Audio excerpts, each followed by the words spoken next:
Welcome to the channel. Before we begin today's story, I'd like to ask for your support by subscribing to the channel. Your subscription is very important to us, so please subscribe to support us. Also, leave a comment letting me know which city you're watching from. Now let's get into the case. Hello everyone, welcome to the channel. Before we begin today's story, I'd like to ask for your support by subscribing to the channel. Your subscription is very important to us, so please subscribe to support us. Also, leave a comment letting me know which city you're watching from. Now let's get into the case. The morning air was crisp and cool against Chris Nelson's face as he adjusted the straps on his helmet. At 34 years old, Chris had been mountain biking for nearly half his life, but the thrill of a challenging trail never diminished. Pisgah National Forest had been on his bucket list for years, over 500,000 acres of rugged terrain, nestled in the Appalachian Mountains of western North Carolina, renowned for its technical single-track trails, steep descents, and breathtaking vistas. The forest was a paradise for outdoor enthusiasts, drawing hikers, campers, and mountain bikers from across the country. For Chris, who had traveled from his home in Charlotte, this weekend trip represented a much-needed escape from the pressures of his job as a software engineer. He had arrived the previous evening, setting up camp at Davidson River Campground, a popular spot near the forest entrance. After a night under the stars, he had risen before dawn, eager to hit the trails before they became crowded with weekend adventurers. Chris had meticulously planned his route, a challenging 25-mile loop that would take him deep into the forest and across some of Pisgah's most iconic trails. "Weather looks perfect," Chris murmured to himself as he checked his phone one last time before slipping it into the waterproof pocket of his hydration pack. The forecast showed clear skies with temperatures in the mid-60s, ideal conditions for a long ride. Along with his phone, Chris had packed energy bars, a first aid kit, a multi-tool, and 3 liters of water. He was prepared for a full day on the trails, though he hadn't planned to be out after dark. The campground was quiet as Chris wheeled his carbon fiber Santa Cruz Tallboy to the trailhead. It was a well-maintained, full-suspension mountain bike that had carried him through countless adventures. The morning dew sparkled on ferns and moss-covered logs as he began pedaling up the first climb. The trail started gently enough, winding through dense stands of oak, hickory, and pine. The forest floor was carpeted with fallen leaves, and the understory was thick with rhododendron and mountain laurel.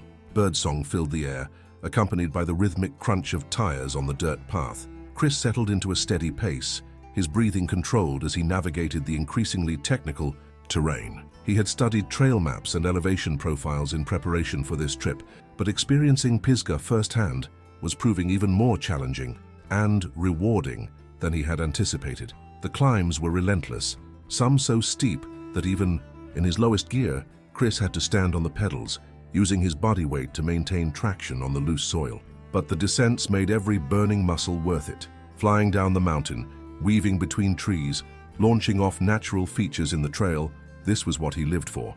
3 hours into his ride, Chris paused at an overlook that offered a panoramic view of the surrounding mountains. The forest stretched out below him, a sea of green rolling away to the horizon. He took a long drink from his hydration pack and snapped a few photos with his phone. Checking his GPS app, he confirmed that he was on track, having completed roughly half of his planned route. The more technical sections still lay ahead, including a descent known as Black Mountain Trail, reputed to be one of the most challenging in the forest. "Worth every minute of that climb," Chris said aloud, admiring the view one last time before continuing on his journey. As he moved deeper into the forest, the character of the terrain changed. The trails became narrower, the surrounding vegetation denser. In some areas, the rhododendron grew so thick on either side that it formed a tunnel, the branches reaching across the trail to intertwine above his head. It was in these secluded areas that Chris felt most connected to the natural world, away from the distractions of modern life. But with that seclusion came an awareness of his vulnerability. Pisgah was home to a variety of wildlife, including black bears. Chris knew that bear encounters were rare and attacks even rarer. Black bears were generally shy creatures that preferred to avoid humans. Nevertheless, as a precaution, he had researched bear safety before his trip and carried a small canister of bear spray in an accessible pocket of his pack.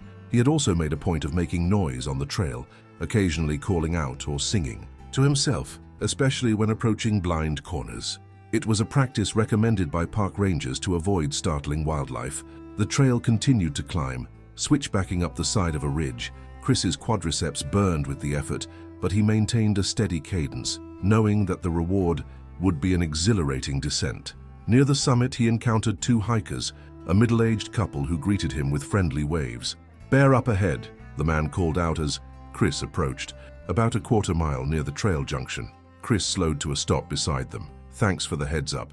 Did it seem aggressive?" The woman shook her head. "No, just foraging off to the side. Big black bear, though. We gave it plenty of space and it didn't seem bothered by us."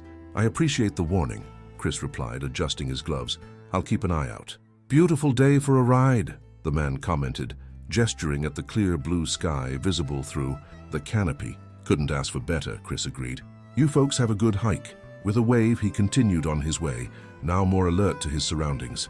Bear sightings weren't unusual in Pisgah, especially in the spring and fall when the animals were most active, foraging for food before or after hibernation. It was late May and the bears would have emerged from their winter dens weeks ago, hungry and in search of nourishment. The thought of encountering a bear didn't particularly alarm Chris. He had seen black bears from a distance on previous outdoor adventures and found them fascinating to observe, from a safe distance, of course. The trail crested the ridge and began a gradual descent before connecting with Black Mountain Trail, the section Chris had been both anticipating and slightly dreading. Black Mountain was notoriously technical, with steep drops, rock gardens, and natural features that demanded full attention and precise handling. It was the kind of trail that separated the experienced riders from the novices. As he approached the junction where the trails intersected, Chris slowed his pace, recalling the hiker's warning. The forest here was particularly dense, with limited visibility off the trail. He scanned the underbrush for any sign of movement or the distinctive black coat of a bear. Seeing nothing unusual, he proceeded cautiously, periodically calling out, "Hey bear," to announce his presence. The junction came into view, marked by a wooden sign displaying trail names and distances. Chris slowed to read the directions, confirming his route. It was as he prepared to turn onto Black Mountain Trail that he first spotted them, a mother black bear and two cubs, no more than 30 yards ahead on the path he intended to take. Chris's heart rate spiked as he immediately applied his brakes, coming to a complete stop. The mother bear, a sizable animal weighing at least 200 pounds, stood on all fours, her head raised as she detected his presence. The cubs, much smaller and with fuzzy coats, stayed close to their mother, one of them partly hidden behind her bulk. Chris knew from his research that black bears were typically not aggressive, but a mother with cubs was a different scenario. Altogether, female bears were fiercely protective of their young, and human encounters with bear families often led to defensive behavior from the mother. "Easy now," Chris whispered, though more to calm himself than to communicate with the bears. He remained motionless on his bike, assessing the situation. The recommended action when encountering a black bear was to make oneself appear larger, make noise and back away slowly without turning one's back on the animal. Running was never advised, as it could trigger a chase response. The mother bear woofed, a warning sound that sent a chill down Chris's spine. Her cubs scampered closer to her, seemingly alarmed by his presence. Chris realized he needed to create distance between himself and the bear family as safely and non-threateningly as possible. "Hey bear," he called in a firm but calm voice, trying to strike a balance between asserting his presence and not appearing aggressive. "I'm just going to back up slowly."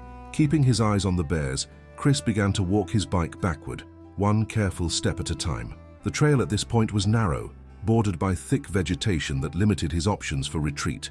The mother bear remained where she was, watching him intently, her posture alert but not yet aggressive. Chris continued his slow withdrawal, maintaining what he hoped was a non-threatening demeanor. He had backtracked perhaps 20 feet when his rear tire caught on an exposed root crossing the trail. The sudden resistance caused him to lose his balance. In a heart-stopping moment, both he and his bike went down, landing hard on the dirt path with a thud and a clatter of metal against stone.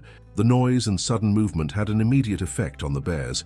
The mother bear rose onto her hind legs, a posture that allowed her to better see and smell potential threats. Standing nearly 6 feet tall, she was an imposing figure, her powerful forelegs held out slightly from her body, ready to drop back to all fours at a moment's notice. The cubs scattered slightly, their initial fear evident in their quick darting movements. Chris froze in place, half pinned beneath his fallen bike, acutely aware that sudden movements might escalate the situation. The bear lowered herself back to all fours and took several steps toward him, her head swinging from side to side in an agitated manner. Chris recognized this as a sign of increasing stress in the animal. "Back off, please," he said, his voice shaking slightly despite his effort to remain calm. "I'm not going to hurt you or your cubs." The mother bear stopped advancing, seeming to assess him from this new distance. Chris slowly began to extricate himself from his bike, movements deliberate and non-threatening. He managed to free his leg from the frame and started to push himself up into a crouching position, never taking his eyes off the bears. It was at this moment that one of the cubs, perhaps emboldened by curiosity, began to approach Chris, moving away from the protection of its mother. This development alarmed Chris. The last thing he wanted was for the mother to perceive him as a threat to her offspring. No, stay back," he murmured, though he knew the cub couldn't understand him. The mother bear noticed her cub's movement immediately and grunted loudly, a sound that seemed to call the young bear back. But the cub, in its youthful ignorance, continued its approach. What happened next occurred with frightening speed. The mother bear charged, covering the distance between them in seconds. Chris had just enough time to register the blur of black, fur and the sound of heavy paws on dirt before he made a split-second decision that likely saved his life. Rather than trying to run or stand his ground, he rolled sideways down the sloping embankment beside the trail. The descent was uncontrolled and violent. Chris tumbled through underbrush and over rocks, his body collecting scrapes and bruises with each impact. His helmet connected with a tree trunk, sending a flash of stars across his vision, but protecting his skull from what could have been a devastating blow. He came to rest at the bottom of the slope, some 15 feet below the trail, partially obscured by ferns and fallen branches. Dazed but conscious, Chris remained motionless, listening for sounds of pursuit. Above, he could hear the mother bear's agitated movements, her heavy breaths and occasional grunts as she paced the area where he had been. Whether she was reluctant to follow him down the steep slope or had lost track of him in his rapid descent, Chris couldn't be sure, but he thanked whatever stroke of luck had prevented her from continuing her charge. His relief was short-lived, however. A sharp pain in his left arm drew his attention, and as he looked down he saw with horror that his riding jersey was torn and soaked with blood. In the chaos of his escape, he hadn't registered the bear's claws connecting with his flesh. Now the adrenaline beginning to ebb, the pain asserted itself with mounting intensity. Chris carefully shifted position to examine the injury more closely. 3 parallel gashes ran from his shoulder down his upper arm, deep enough to reveal torn muscle beneath the skin. Blood flowed freely from the wounds, warm and alarmingly copious. His first aid kit contained gauze and bandages, but nothing sufficient for injuries of this severity. He knew he needed to control the bleeding and seek medical attention as soon as possible. With shaking hands, Chris unzipped his pack and located the first aid kit. He removed a package of gauze pads and pressed them against the worst of the lacerations, wincing at the contact. The white material quickly turned red, saturated with blood. Chris fumbled with a roll of elastic bandage, attempting to secure the gauze in place. The task was made more difficult by the awkward angle and his increasingly lightheaded state. "Focus," he told himself, drawing a deep breath to steady his nerves. One step at a time. After several attempts, he managed to wrap the bandage around his arm, creating enough pressure to slow the bleeding, though not stop it entirely. The white elastic was soon stained with spreading patches of crimson. Chris knew this was a temporary solution at best. He needed to find help, but first he had to ensure the bears were no longer a threat. Carefully, moving with deliberate slowness to minimize noise, Chris raised himself just enough to peer over the edge of the embankment. The trail above was empty. The bear family had apparently moved on. Still, he remained cautious, knowing that the mother bear might be nearby, perhaps watching or listening for his movements. A new pain manifested as he shifted position, a sharp stabbing sensation in his right ankle. Chris probed the area gently and found it swollen and tender to the touch. Whether sprained or fractured, it was clear that walking would be difficult, if not impossible. The situation was growing increasingly dire. He was injured, potentially, miles from the nearest trailhead, in terrain known for poor cell phone reception. Nevertheless, Chris retrieved his phone from his pack, hoping against hope for a signal. The screen illuminated to show a discouraging no service indicator. He wasn't surprised. Pisgah's deep ravines and dense forest canopy often blocked cellular signals. But the confirmation of his isolation sent a wave of dread through him. His options were limited. He could attempt to climb back up to the trail and make his way toward the trailhead, risking re-encounter with the bears and further injury to his ankle, or he could try to follow the contour of the land downhill, which might lead to a creek or fire road where help would be more likely to pass by. Neither choice seemed particularly promising in his current condition. After weighing his options, Chris decided to remain where he was for the time being. Moving through unfamiliar terrain with a potentially broken ankle and significant blood loss seemed like a recipe for disaster. His best chance, he reasoned, was to try to signal for help. The hikers he had met earlier might eventually report not seeing him return, or other trail users might pass by within earshot. Chris searched his pack for anything that might help attract attention. His headlamp, packed as a precaution for the possibility of finishing his ride after sunset, could serve as a signal in the growing dimness of the forest. He also found a small emergency whistle attached to his pack's sternum strap, designed precisely for situations like this. Time seemed to stretch as Chris alternated between blowing 3 sharp blasts on the whistle, the universal signal for distress, and resting to conserve his energy. The forest around him grew quieter as the afternoon waned, the shadows lengthening across the leaf-strewn ground. His arm throbbed relentlessly, and he noticed with increasing concern that blood had begun to seep through the bandage again. The pain, combined with the blood loss, was making it difficult to maintain focus. Chris found himself drifting in and out of full awareness, his thoughts becoming increasingly disconnected. He knew this was a dangerous sign. Confusion and disorientation often preceded unconsciousness in cases of significant blood loss. He forced himself to drink water from his hydration pack, understanding that maintaining hydration was crucial. It was during one of these moments of clarity that Chris heard it, the sound of voices on the trail above. He immediately reached for his whistle, blowing a series of urgent blasts between calls for help. "Down here!" he shouted, his voice hoarse. "I need help! Bear attack!" The voices paused, then grew louder as they approached his location. "Hello? Where are you?" a male voice called back. "Below the trail," Chris responded, relief washing over him. "I fell down the embankment. I'm injured." 2 figures appeared at the edge of the slope, peering down into the underbrush where Chris lay, partially concealed. "Jesus, man, you okay down there?" one of them asked, a young man in his 20s wearing a mountain biking helmet, similar to Chris's. "Bear got my arm pretty bad," Chris replied, lifting the injured limb slightly to show the blood-soaked bandage. "And I think my ankle's broken. I can't climb back up."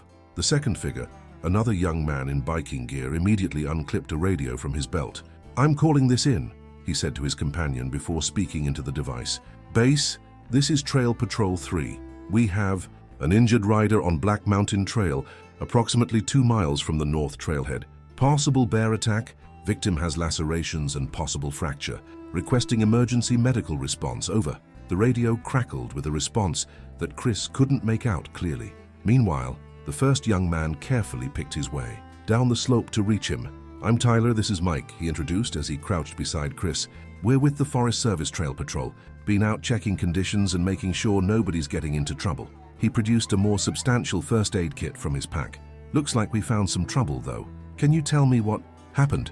As Tyler began to replace Chris's makeshift bandage with proper dressings, Chris recounted his encounter with the Bear family and his desperate escape down the embankment. The young ranger listened attentively, his expression growing more concerned as the story unfolded. "You did the right thing," Tyler assured him. "Getting away from Mama and the cubs was the priority. These wounds are deep, but you're lucky it wasn't worse. Bears can do a lot more damage when they want to." "How long until help gets here?" Chris asked, wincing as Tyler applied antiseptic to the gashes. "Medical team is mobilizing now," Mike called down from the trail. "ETA 20 minutes to the nearest access point, then they'll have to hike in. Figure about 45 minutes total." Chris nodded, trying to take comfort in the knowledge that professional help was on the way. The new bandages Tyler applied were more effective at controlling the bleeding, and the ranger's calm, competent presence helped ease his anxiety. "The bears," Chris said, suddenly remembering, "they were heading along Black Mountain Trail. You should warn any other riders coming through." "Already on it," Mike replied, speaking again into his radio to relay the information. "They'll post warnings at the trailheads and dispatch another patrol to track the bears' movements." The wait for the medical team seemed interminable, despite Tyler's ongoing conversation, designed to keep Chris alert and distracted from his pain. They discussed mountain biking, favorite trails, and Tyler's experiences with wildlife in the forest. The ranger shared that bear encounters had increased in recent years, likely due to habitat encroachment and the growing popularity of the forest for recreation. "Most bears want nothing to do with people," Tyler explained. "But a mother with cubs is always going to be protective. They see you as a potential threat to their young, and they react accordingly." By the time the medical team arrived, the forest was growing dim with the approach of evening. 4 emergency responders in search and rescue gear made their way carefully down the slope, carrying a portable stretcher and medical equipment. "Mr. Nelson," one of them addressed Chris as she knelt beside him. "I'm Emma, a paramedic with Transylvania County Search and Rescue. We're going to take good care of you." She began to assess his injuries, her movements efficient and practiced. "Can you rate your pain on a scale of 1 to 10? 7, maybe 8, Chris admitted, the adrenaline that had initially masked the worst of the pain having long since faded. Emma nodded and prepared an injection. "This is morphine," she explained. "It's going to make it easier for us to move you and treat those wounds." As the medication took effect, Chris felt the sharp edges of his pain begin to blur. The medical team worked methodically, stabilizing, his ankle cleaning and dressing his arm wounds more thoroughly, and checking for other injuries.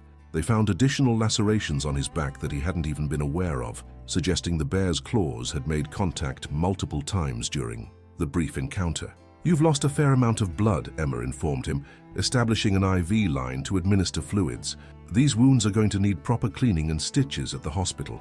The ankle looks like a sprain rather than a fracture, but we'll need X-rays to confirm." The process of securing Chris to the stretcher and navigating the difficult terrain back to the trail was slow and uncomfortable, despite the morphine dulling his pain. The team had to work together carefully to maintain their footing on the steep, uneven ground while keeping the stretcher as level as possible. Once back on the trail, the journey became somewhat easier, though still challenging. The narrow path didn't allow for the team to walk side by side, so they had to proceed in single file, passing the stretcher's handles from person to person at obstacles or tight spots. The gathering darkness necessitated the use of headlamps, the beams cutting through the forest gloom in bobbing, overlapping circles of light. "What about my bike?" Chris asked, the morphine making his thoughts slightly disjointed. "Don't worry about that now," Tyler assured him, walking alongside the stretcher. "Mike's gone ahead to secure it. We'll make sure it gets back to you once you're patched up." The trek to the nearest access point where an ambulance could reach took nearly an hour. By the time they emerged from the forest onto a gravel fire road, night had fallen completely. The ambulance waited with its rear doors open, interior lights casting a sterile glow that seemed out of place against the natural darkness of the surrounding woods. As the team loaded him into the vehicle, Chris caught sight of several official trucks with U.S. Forest Service markings parked nearby. A small crowd of personnel had gathered, some in ranger uniforms, others in civilian clothes. Their expressions ranged from concerned to professionally detached as they observed the proceedings. "We'll need a statement from you about the bear encounter," a ranger informed Chris as the paramedics prepared for transport.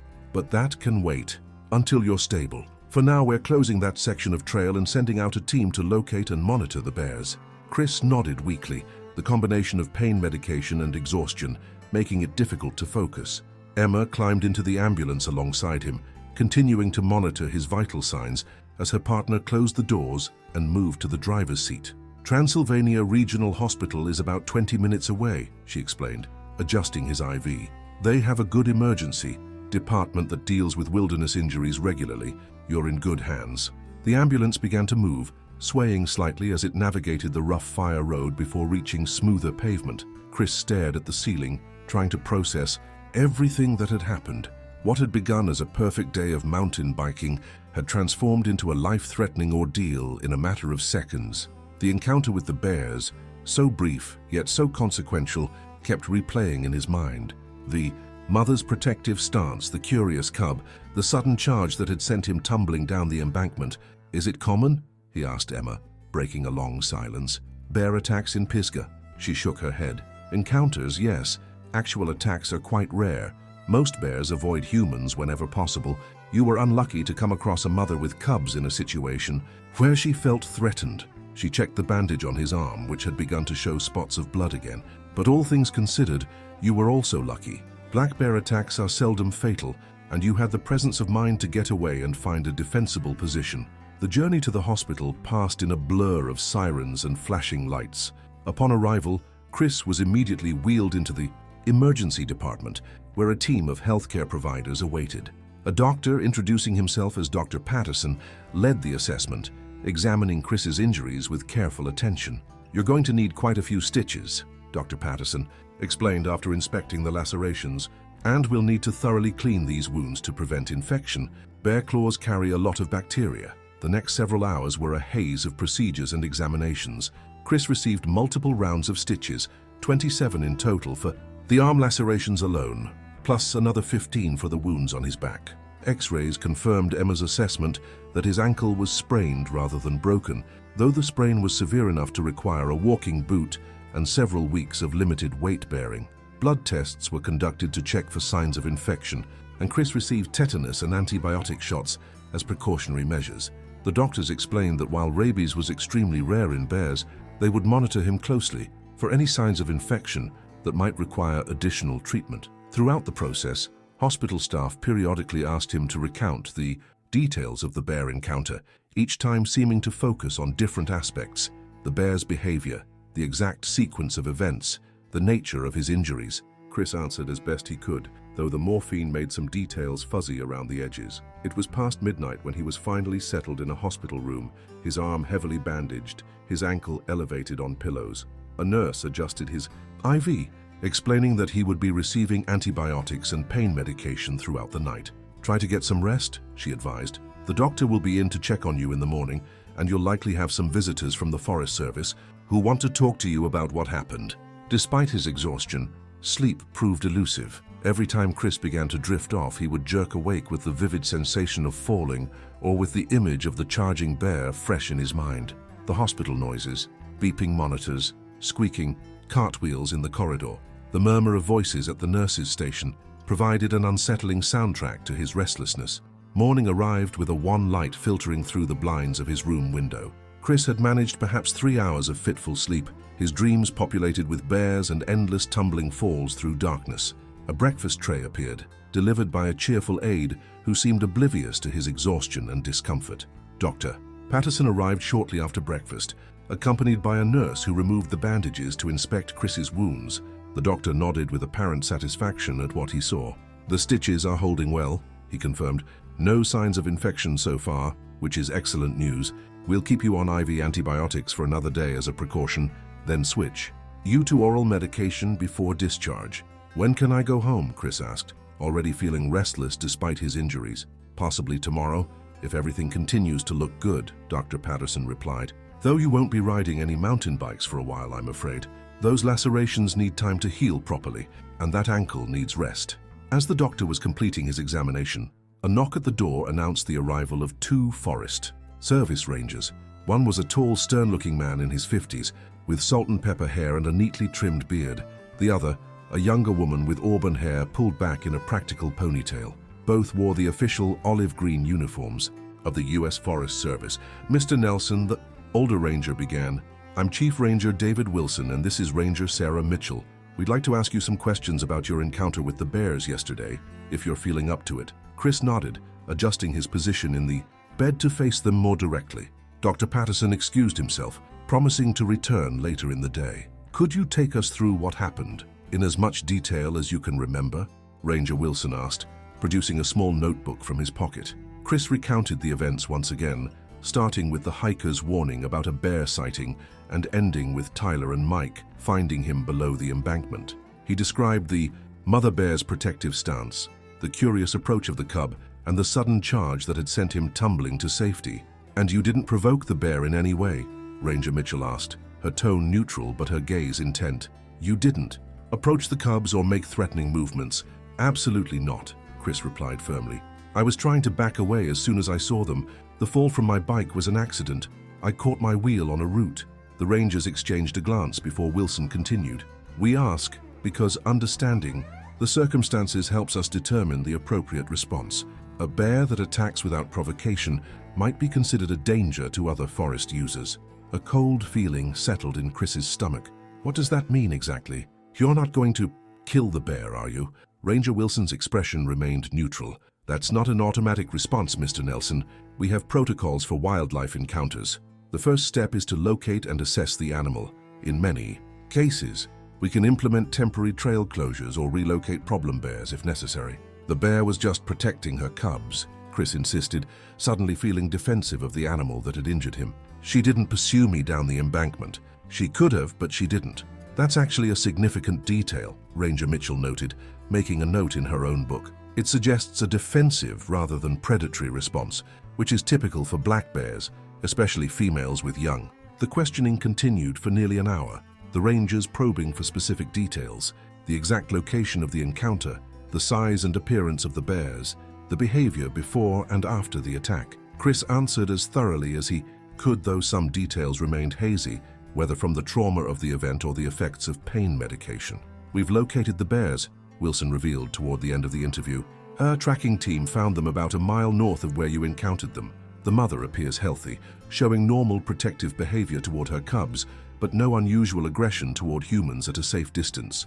Relief washed over Chris. "So you won't have to do anything to them. We've closed that section of trail temporarily," Mitchell explained, "and we're monitoring their movements. Bears typically maintain a territory, but they're also constantly on the move in search of food. It's likely they'll move away from the high-traffic areas naturally within a few days." As the rangers prepared to leave, Wilson handed Chris a business card. "We'd appreciate it if you'd file an official incident report once you're feeling better. Your experience will help us improve our wildlife management and safety protocols." The remainder of Chris's hospital stay passed uneventfully. Various medical professionals came and went, checking his wounds, administering medication, and assessing his mobility with the walking boot. A physical therapist provided instructions for ankle exercises and the proper use of crutches, which Chris would need for at least the first week after discharge. On the afternoon of his second day in the hospital, Tyler and Mike, the trail patrollers who had found him, stopped by for a visit. They brought news that his mountain bike had been recovered and was being stored at the Forest Service station, surprisingly undamaged, despite its tumble down the embankment. "Your helmet, on the other hand," Tyler commented with a wry smile, "did its job a little too well. Cracked right down the middle when you hit that tree. Saved your skull though, so I'd call that a win." Chris thanked them both profusely for their help. "I don't know how long I would have lasted out there if you guys hadn't come along. Just doing our job," Mike replied with a modest shrug. "But maybe consider a satellite messenger for your next backcountry ride. Cell phones don't cut it in a lot of Pisgah." "Trust me, it's on my list," Chris assured him, along with a bigger first aid kit and maybe a wilderness first responder course. The conversation shifted to their shared interest in mountain biking, with Tyler and Mike offering recommendations for less remote trails that might be suitable once Chris had recovered from his injuries. They also mentioned that word of his bear encounter had spread rapidly through the local mountain biking community. "You're kind of a legend already," Tyler informed him with a grin. "The guy who survived a black bear attack on Black Mountain." The irony isn't lost on anyone. Chris was discharged the following morning with prescriptions for antibiotics and pain medication, instructions for wound care, and a follow-up appointment scheduled with a local orthopedic specialist to monitor his ankle recovery. The hospital provided him with a set of crutches and arranged for a medical transport service to drive him back to Davidson River Campground, where his car was still parked. The campground host, a retiree named Frank, who lived on site during the summer months, had been informed of Chris's situation and came out to meet the transport vehicle when it arrived. "Heard you had quite the adventure," Frank commented as he helped Chris navigate from the van to his car. "Bears are nothing to mess with, that's for sure." "I wasn't trying to mess with them," Chris clarified, still sensitive about any suggestion that he might have provoked the attack. "Just bad timing and bad luck." Frank nodded sympathetically. "Nature doesn't care about our plans, son. Been running this campground for 12 years, and I've seen all kinds of mishaps. You came out of it alive, and that's what matters." With Frank's assistance, Chris loaded his minimal belongings into his car. His camping gear was still set up at his site, but the campground host assured him that it would be packed up and held for him at the office until he could arrange to have it collected. "Your bike's at the ranger station," Frank reminded him. "They said you can pick it up whenever you're able, or they can hold it for up to 30 days. No rush on either count." The drive back to Charlotte was challenging with his injuries, requiring frequent stops to change position and manage his discomfort. Chris had called his roommate Jason before leaving the hospital, so there was someone waiting to help him when he finally arrived home late that afternoon. "Jesus, man, you look like hell," Jason commented as he helped Chris from the car to their apartment. "When you said bear attack, I thought maybe you were exaggerating." "Trust me, I wish I was," Chris replied, gritting his teeth as a wave of pain shot through his arm. The hospital-grade pain medications were wearing off, and the prescription alternatives weren't quite as effective. Inside the apartment, Jason had prepared Chris's bedroom for his recovery, adding extra pillows to elevate his injured ankle and setting up a small table within reach of the bed for medications, water, and his phone charger. The thoughtfulness of the gesture brought an unexpected lump to Chris's throat. "Thanks for this," he said simply, lowering himself carefully onto the bed. "No problem," Jason replied. "I stocked the fridge with easy stuff to eat, and I can help with anything you need. Just text me if I'm in my room." He paused, then added with forced casualness, "So, you want to tell me what happened? The real version, not the abbreviated one from your phone call." Chris recounted the experience once more, finding that each retelling made the event seem simultaneously more vivid and more distant, as though he were describing something that had happened to someone else. Jason listened with widening eyes, occasionally interjecting with questions or exclamations of disbelief. "You know what the wildest part is?" Chris concluded. "I don't really blame the bear. She was just protecting her cubs from what she saw as a threat. It's not like she hunted me down or anything." "Still," Jason said, shaking his head, "remind me never to go mountain biking in bear country. I'll stick to city parks and bike paths, thanks very much." The following days established a monotonous routine of rest, medication, and wound care. Chris's injuries, while serious, were healing well, but the process was slow and frustrating for someone accustomed to an active lifestyle. Simple tasks like showering or preparing food became complicated ordeals, requiring careful planning and often Jason's assistance. A local news reporter somehow got wind of the story and called the apartment requesting an interview, but Chris declined. He had no interest in publicity and worried that sensationalizing the encounter might lead to unnecessary fear or even retribution against the bears. Instead, he focused on fulfilling his promise to file an official incident report with the forest service, providing a detailed written account of the encounter. 1 week after the attack, Chris received a call from Ranger Mitchell. "I wanted to update you on the bear situation," she explained, after confirming he was recovering well. "We've been monitoring the mother and cubs, and they've moved to a more remote area of the forest, away from the main trails. The temporary closure has been lifted, though we've posted additional warning signs in the area." "That's good to hear," Chris replied, genuinely relieved. "No plans to relocate them then?" "Not at this time," Mitchell confirmed. "Our wildlife biologists have classified this as a defensive encounter, not predatory behavior. The mother was protecting her young in what she perceived as a threatening situation. That's natural behavior, not a sign of a problem bear." The conversation shifted to Chris's recovery and plans for returning to Pisgah to retrieve his camping gear and bicycle. Mitchell suggested coordinating with the ranger station when he felt well enough to make the trip, as they could arrange for someone to meet him and help with loading the equipment. "I also wanted to mention," she added before concluding the call, "that we've had several inquiries from local mountain biking groups about your experience. They're interested in developing better educational materials about wildlife encounters for their members. If you're willing, it might be valuable to share your perspective." Chris hadn't considered this possibility, but the idea of helping others avoid a similar situation appealed to him. "I'd be interested," he told her, "once I'm a bit more mobile, of course." "Of course," Mitchell agreed. "I'll pass along your contact information to the Pisgah Area Sorba Chapter President, if that's all right with you. They're the main mountain biking advocacy group in this region." 2 days later, Chris received an email from Diane Rodriguez, president of the Pisgah Area Southern Off-Road Bicycle Association, Sorba. She expressed sympathy for his injuries and explained that the organization was developing a comprehensive safety program for mountain bikers in bear country. "Your recent experience, while unfortunate, provides valuable insights that could help others avoid similar situations," Diane wrote. "We would be grateful for any input you might be willing to provide, whether through a written account, a recorded interview, or eventually, once you've recovered, a presentation at one of our monthly meetings." Chris replied that he would be happy to contribute, suggesting a phone call to discuss the possibilities once he was further along in his recovery. The prospect of turning his negative experience into something potentially beneficial for others gave him a sense of purpose during the otherwise tedious days of convalescence. 3 weeks after the attack, Chris returned to Pisgah National Forest. Jason drove, as Chris was still unable to operate a vehicle safely with his injuries.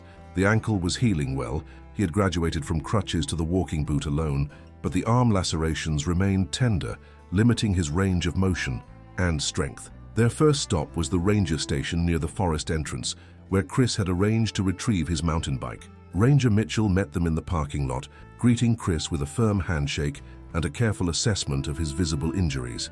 "You're looking better than the last time I saw you," she commented, leading them to a storage shed behind the main building. "Still got some recovery ahead though, I imagine." "The doctor says another 3 to 4 weeks before I can start light cycling again," Chris confirmed, "and probably 2 months before I should attempt any real trail riding. The scars will take longer to fade if they ever do completely." Mitchell nodded sympathetically as she unlocked the shed. "Bears leave their mark in more ways than one. Some things stay with us, change how we see the wilderness." Chris's bike had been cleaned and tuned, courtesy of one of the trail patrollers who moonlighted as a bike mechanic.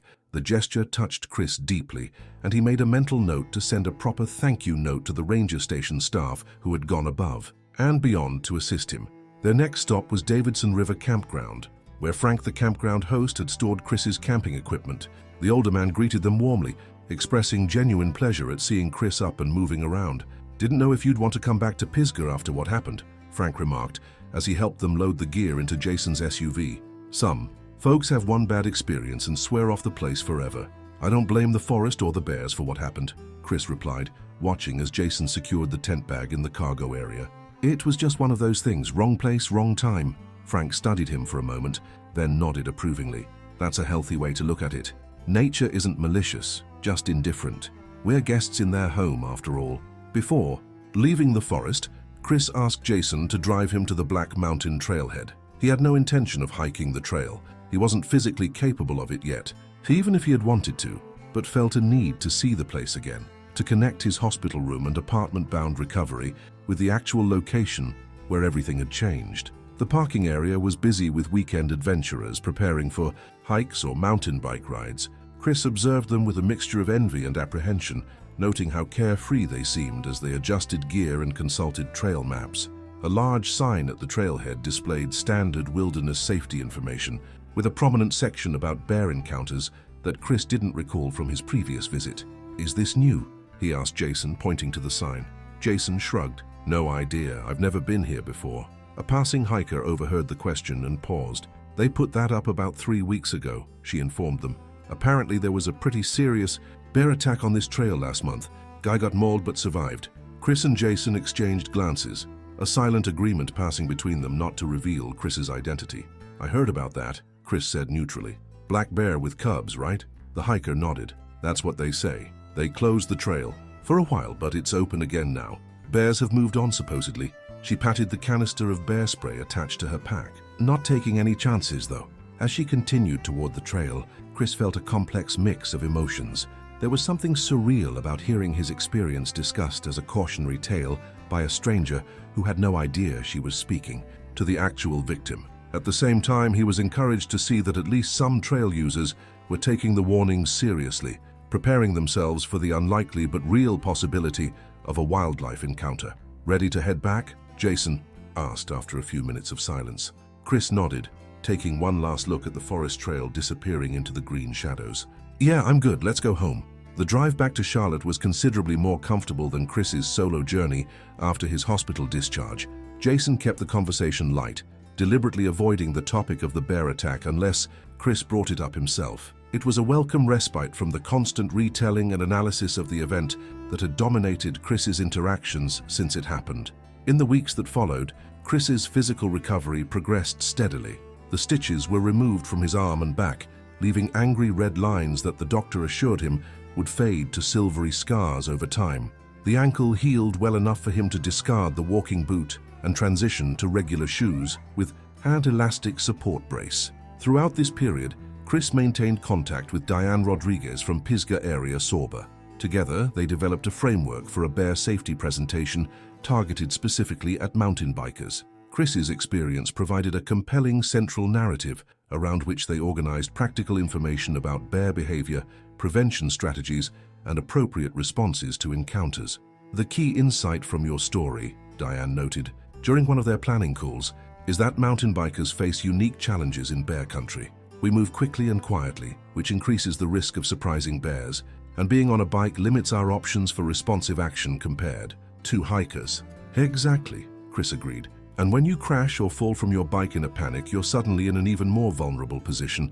I was lucky to have that embankment to roll down, but most riders won't have such a convenient escape route." They scheduled the first presentation for a Sorba chapter meeting in early September, giving Chris ample time to complete his physical recovery and prepare his materials. In the meantime, he began physical therapy for his arm and ankle, gradually rebuilding strength and flexibility in the injured limbs. By mid-August, Chris had been cleared to resume light cycling. He started with short rides on paved greenways around Charlotte, his body protesting the unfamiliar exertion after weeks of relative inactivity. Each pedal stroke became a small victory, a step toward reclaiming the life and activities he loved. The first time he attempted a mild off-road trail, however, Chris encountered an unexpected obstacle. Not a physical limitation, but a psychological one. As the path narrowed and the surrounding vegetation grew denser, memories of the bear encounter surged to the forefront of his mind. His heart rate spiked, his breathing became shallow, and his hands trembled on the handlebars, forcing him to stop and dismount. "This is ridiculous," he muttered to himself, leaning against a tree as he waited for the panic to subside. "There are no bears in this city park. Get it together, Nelson." But rational self-talk proved insufficient against the visceral fear response his body had developed. After several minutes, Chris reluctantly turned around and returned to the wider, more open sections of the trail, disappointed in himself but unwilling to push through the anxiety. That evening, he called Dr. Mehra, a therapist he had begun seeing at the suggestion of his primary care physician. The doctor had noted signs of post-traumatic stress during a follow-up appointment and recommended professional support to address the psychological impact of the bear attack. "I couldn't do it," Chris admitted, during their phone session. "I got to the part where the trail narrows between some bushes and I just froze. It was like being back there again, waiting for a bear to charge out of the underbrush." "What you're experiencing is a normal trauma response," Dr. Mehra assured him. "Your brain has associated certain environmental cues, narrow trails, dense vegetation, with extreme danger. It's trying to protect you by triggering an alarm system." "But I know logically that there was no actual threat," Chris argued. "There are no bears in that park. It's completely irrational." "Trauma responses often bypass our rational thought processes," the therapist explained patiently. "They're rooted in more primitive brain structures that prioritize immediate survival over logical analysis. The good news is that with time and the right approaches, you can retrain these responses." Over the next several weeks, Chris worked with Dr. Mehra on exposure therapy techniques, gradually reintroducing himself to triggering environments in a controlled, systematic way. He started with simply viewing photos of forest trails, then progressed to short walks in wooded areas, initially with a companion and later alone. Concurrently, he continued preparations for his bear safety presentation with Diane and the Sorba team. The process of converting his traumatic experience into educational content provided a constructive framework for processing what had happened, allowing him to view the event more objectively. By early September, Chris had progressed to riding moderate off-road trails again, though not without some anxiety. He found that carrying bear spray, even in areas where bears were extremely unlikely, provided a psychological safety net that helped manage his fear response. It wasn't a perfect solution, but it allowed him to begin reclaiming the activity. That meant so much to him. The Sorba chapter meeting was held in a community center in Brevard, a small town near the entrance to Pisgah National Forest. Approximately 50 mountain bikers of various ages and experience levels attended, drawn by the promotional materials that highlighted Chris's first-hand account of a bear encounter. Standing at the front of the room, facing an audience for the first time since the attack, Chris felt a surge of nervousness that had nothing to do with bears. Public speaking had never been his strong suit, but the importance of the message helped him push through the initial discomfort. 4 months ago, he began, his voice steadier than he expected. "I was doing what many of you probably did this weekend, enjoying a ride through one of the most beautiful trail systems in the country. I had all the right gear, plenty of experience, and what I thought was adequate knowledge about wilderness safety. But when I rounded a corner and came face to face with a mother bear and her cubs, I realized how unprepared I actually was." For the next 45 minutes, Chris walked the group through his experience, interspersing the narrative with educational points about bear behavior, biology, and safety protocols. He displayed photos of his healing scars, still vividly red against his skin, as tangible evidence of the potential consequences of wilderness encounters gone wrong. "The most important thing I learned," he emphasized toward the end of his presentation, "is that prevention is far better than reaction. Making noise on the trail, staying alert at blind corners, riding with a buddy when possible, These simple practices might have prevented my encounter entirely, and if not, being mentally prepared with a response plan could have helped me avoid panic and poor decisions. The question and answer session that followed revealed a genuine interest in the topic, with riders of all experience levels seeking specific advice for their own forest adventures. Chris answered honestly, acknowledging both the practical lessons and the ongoing psychological impact of his experience. "Do you still ride Pisgah?" one woman asked, the final question of the evening. Chris paused before responding. "Not yet," he admitted. "Physically, I'm almost ready. Mentally, I'm working on it. But I will ride those trails again. They're too good to let fear keep me away forever." The presentation was deemed a success, with several attendees approaching Chris afterward to thank him for sharing his story. Diane informed him that other Sorba chapters had expressed interest in hosting similar events, and there was discussion of developing a recorded version that could reach a wider audience online. In the months that followed, Chris continued his dual journey of physical and psychological recovery. He expanded his mountain biking range gradually, each successful ride building confidence for the next. The scars on his arm and back faded from angry red to pink, then to silvery white lines that caught the light when he moved certain ways, permanent. Reminders of his encounter with wilderness at its most raw and unpredictable. His bear safety presentation evolved and expanded as he delivered it to additional groups, incorporating feedback and new information. What had begun as a way to give meaning to his trauma transformed into something of a secondary calling, complementing rather than replacing his passion for mountain biking.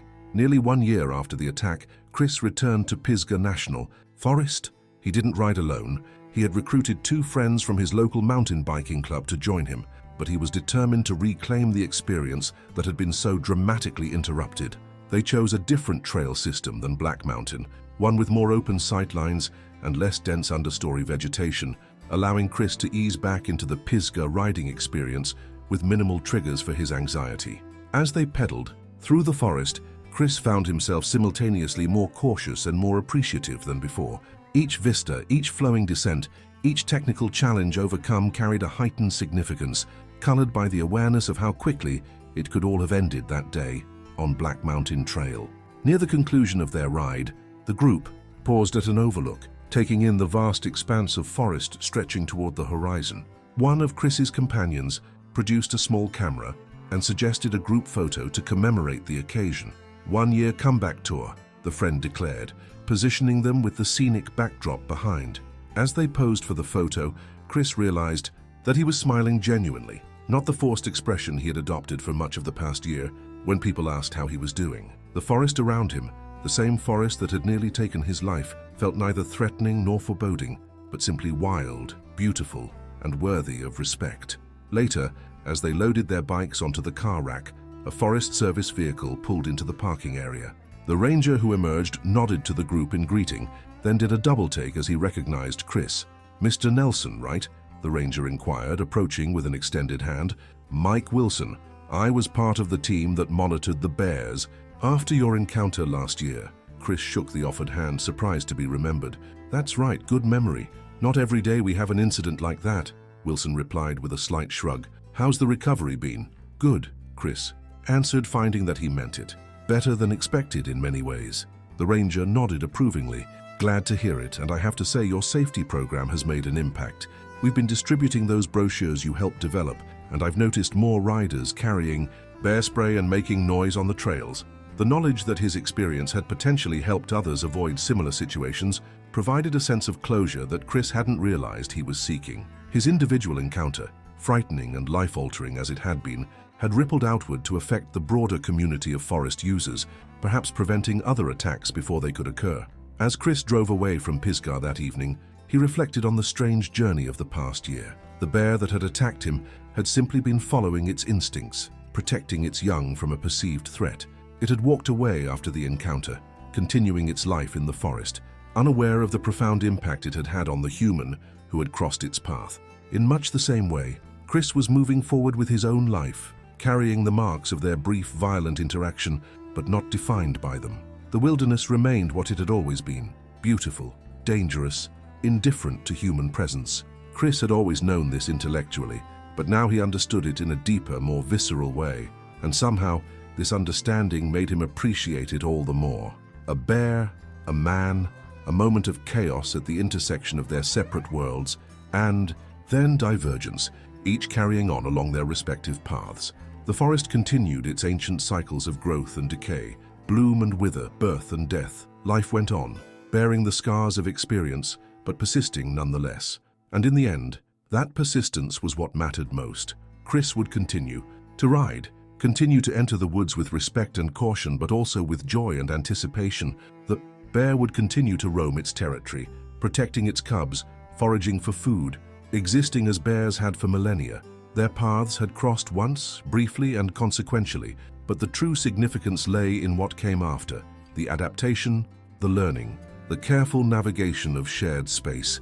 As the last views of Pisgah disappeared in his rearview mirror, Chris felt neither triumph nor lingering fear, but something more nuanced, a quiet acknowledgement of both his vulnerability and resilience in the face of forces far greater than himself. It was enough. It had to be enough. The mountains would be waiting when he returned, and so, perhaps, would the bears, each party wiser for the encounter, each continuing in their own way, under the same sky. The morning air carried the crisp scent of pine and the promise of a perfect day as Steve Carlson loaded his gear into the back of his weathered Ford F-150. At 42, he had been fly fishing for over 20 years, but this trip to Yellowstone had been on his bucket list for as long as he could remember. The beckoning of pristine waters teeming with native cutthroat trout had finally proven irresistible, and after months of planning, he had taken 2 weeks off from his architectural firm in Minneapolis to make the journey west. Steve checked his watch, 5:30 a.m., perfect. He wanted to reach the trailhead by sunrise. He had researched extensively, poring over maps and fishing forums, seeking out the lesser-known streams where the fishing pressure would be minimal. The Lamar River tributaries were his target, specifically a remote creek that meandered through a valley rarely visited by the park's typical tourists. His preparations had been meticulous. In the passenger seat lay his bear spray, a necessity in grizzly country that the park ranger had emphasized during his backcountry permit application. Steve had read the safety pamphlets, watched the videos, and considered himself well versed in bear safety protocols. Keep food secured, make noise on the trail, hike in groups when possible. That last one he had decided to forego. This trip was about solitude as much as it was about fishing. Besides, he reasoned, he would be vigilant, and the odds of a bear encounter were statistically low. The eastern sky began to lighten as Steve navigated the winding park roads. Traffic was non-existent at this hour, and he relished the solitude. Yellowstone in late June was typically crowded, but he had strategically planned his fishing expedition for a Tuesday, hoping to minimize human encounters. The scenery was breathtaking, rolling, hills covered in lodgepole pines, occasional meadows dotted with wildflowers, and in the distance snow-capped peaks that seemed to touch the brightening sky. Steve parked at a small unmarked pullout that the locals had mentioned.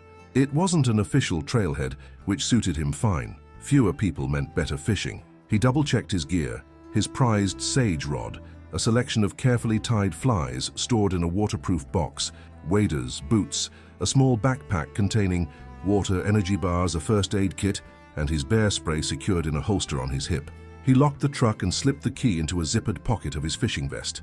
The hike in was moderate, about 3 miles along an overgrown game trail that followed the general course of the creek. Steve maintained a steady pace, occasionally breaking the silence with a casual "Hey bear," as recommended by park literature. The morning was warming quickly, and by the time he reached his destination, the sun had cleared the eastern ridges, casting golden light across the landscape. The creek was everything he had hoped for: clear, cold water tumbling over moss-covered rocks, creating perfect riffles and pools that practically screamed trout. Steve took a moment to absorb the scene, feeling a deep sense of contentment.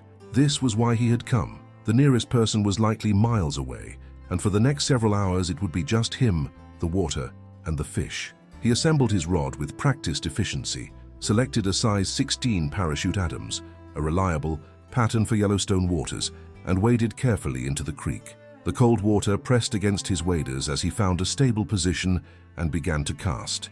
The motion was fluid, almost meditative. Back cast, pause, forward cast, the line unfurling in a graceful arc before the fly settled delicately on the water's surface. Within minutes, he had his first strike, a feisty cutthroat that put up an impressive fight, before Steve carefully netted it. He admired the fish's distinctive red slash under its jaw, snapped a quick photo with his phone, and gently released it back to the current. By mid-morning, he had caught and released a dozen trout, each one reinforcing his decision to seek out this hidden gem of a stream. Steve worked his way upstream, moving from pool to pool, his focus entirely on the rhythm of casting and the subtle movements of his fly on the water. Time seemed to slow, the outside world fading away as he immersed himself in the timeless activity. He was so absorbed that he nearly missed the first signs of change in his surroundings. It was subtle at first, the sudden silence of birdsong, a stillness that seemed to settle over the landscape. Steve paused, his fly hovering above the water, and scanned the tree line. Years of outdoor experience had taught him to recognize when something felt off. He saw nothing unusual, but decided to remain alert as he continued fishing. Around noon, Steve waded out of the stream onto a small gravel bar to rest and have a quick lunch. As he retrieved an energy bar from his pack, movement on the opposite bank caught his eye. There, partially obscured by a stand of willows about 50 yards upstream, stood a grizzly bear. Steve froze, the wrapper of his energy bar crinkling slightly in his suddenly tense grip. The bear was massive, at least 600 pounds, he guessed, with the distinctive shoulder hump and dish-shaped face of a grizzly. Its fur was a rich brown with silver-tipped guard hairs that glinted in the midday sun. The bear hadn't noticed him yet, its attention focused on something along the bank. Remembering his training, Steve slowly reached for his bear spray, keeping his movements deliberate and smooth. The creek between them gave him some comfort, but he knew grizzlies were excellent swimmers if motivated. His mind raced through the protocols. Don't run. Make yourself known, but not threatening. Back away slowly if possible. Hey bear, he called in a firm, steady voice, loud enough to be heard over the babbling water but not so loud as to sound aggressive. The grizzly's head snapped up, nose testing the air, small ears swiveling forward. Its dark eyes locked onto Steve, and he felt the primal weight of being assessed as either threat or prey. For several heartbeats, they simply stared at each other across the expanse of the creek. Then the bear dropped to all fours and began to move along the bank, paralleling Steve's position. It wasn't approaching directly, but neither was it leaving. Steve decided his best option was to slowly wade back into the deeper section of the creek and make his way downstream toward where he had entered. The rushing water might mask his movements, and he could put more distance between himself and the bear. Keeping his eyes on the grizzly, he backed into the water, feeling the current push against his legs. The bear continued to pace along the bank, occasionally stopping to sniff the air or stand on its hind legs for a better view. Steve's heart hammered in his chest, but he maintained his slow, deliberate movements, working his way downstream. For several tense minutes, this awkward dance continued, Steve moving incrementally downstream while the bear tracked his progress from the bank. He had covered perhaps 30 yards when the equation suddenly changed. The bear entered the water. Initially, it seemed merely curious, testing the depth with one massive paw, then wading into the shallows. But its demeanor shifted as it moved further into the creek. Its head lowered, ears flattened against its skull, warning signs that Steve recognized with a surge of fear. "Back off, bear," he shouted, now unclipping his bear spray and removing the safety. The creek at this point was only about 20 feet wide, and the grizzly was covering the distance with alarming speed. Steve backpedaled, stumbling slightly on the uneven stream bed, trying to reach the deeper channel that might deter the bear. He didn't make it in time. The grizzly charged with stunning quickness, water spraying around it. Steve aimed the bear spray, but in his haste and fear, the stream went wide, carried away by a gust of wind that seemed to mock his efforts. The bear closed the final few feet, and Steve felt the shocking impact as 600 pounds of muscle and fury collided with him. The force knocked him backward into the water. He flailed, rod flying from his grip, bear spray lost to the current. The world became a chaos of water, fur and pain as the grizzly's claws raked across his left arm, shredding his fishing jacket and the flesh beneath. Steve screamed, the sound primal and raw, as he desperately tried to roll away from the onslaught. The bear's jaws clamped down on his right shoulder, teeth piercing through his clothing and into muscle. The pain was blinding, unlike anything Steve had ever experienced. In a desperate move, he drove his fist into the bear's nose, a futile gesture that nonetheless caused the grizzly to release its grip momentarily. That split second was enough for Steve to scramble backward, half swimming, half floundering toward the deepest part of the channel. The bear followed but seemed hesitant as the water reached its chest. Steve continued his frantic retreat, adrenaline masking the worst of his pain as he pushed against the current, trying to put distance between himself and his attacker. The bear made one more lunge, its claws catching Steve's chest and tearing through his waders and shirt, leaving deep gashes across his torso. But the water was now too deep for the grizzly's liking. It made a huffing sound, almost like a grunt of frustration, before turning and paddling back toward the bank. Steve didn't wait to see what it would do next. He swam staggered across the channel to the opposite bank, blood clouding the water around him. Each movement sent waves of agony through his shoulder and chest, but fear drove him forward. He scrambled up the rocky embankment, casting frantic glances over his shoulder to track the bear's movements. The grizzly had emerged from the water and stood shaking itself, sending droplets flying from its thick fur. It seemed uncertain whether to continue the pursuit, alternating between pacing along the bank and standing on its hind legs to better track Steve's retreat. Finally, to Steve's immense relief, it dropped to all fours and began ambling upstream, occasionally glancing back but showing no further interest in crossing the creek. Steve collapsed against a pine tree, his breath coming in ragged gasps, pain now screaming through his consciousness as the adrenaline began to ebb. His left arm hung uselessly at his side, his fishing jacket in tatters and soaked with blood. His chest burned where the bear's claws had raked across it, and his right shoulder throbbed where the teeth had punctured deep into muscle. "Jesus," he whispered, the enormity of what had just happened beginning to register. He was alive, but badly injured and miles from help. His phone was in a waterproof case in his vest pocket, but he already knew there would be no signal in this remote valley. His first aid kit was in his pack, which was now somewhere on the other side of the creek, along with his bear spray, his rod, and most of his gear. The immediate danger had passed, but Steve realized his situation remained dire. He was losing. Blood shock was setting in, and he was deep in the backcountry with a potentially aggressive bear between him and the trail back to his vehicle. The beauty of the isolated location that had so appealed to him that morning now seemed a terrible miscalculation. With trembling fingers, he unzipped his vest pocket and pulled out his phone. As expected, no signal. He stared at the screen for a moment, then took several photos of his injuries, partly to document the attack, partly because some detached part of his mind recognized the surreal nature of the moment. He then switched to the GPS app he had downloaded, which worked without cell service. His position blinked on the screen, confirming what he already knew. He was miles from any marked trail. Steve knew he needed to act quickly. Blood loss and exposure were now his most immediate threats.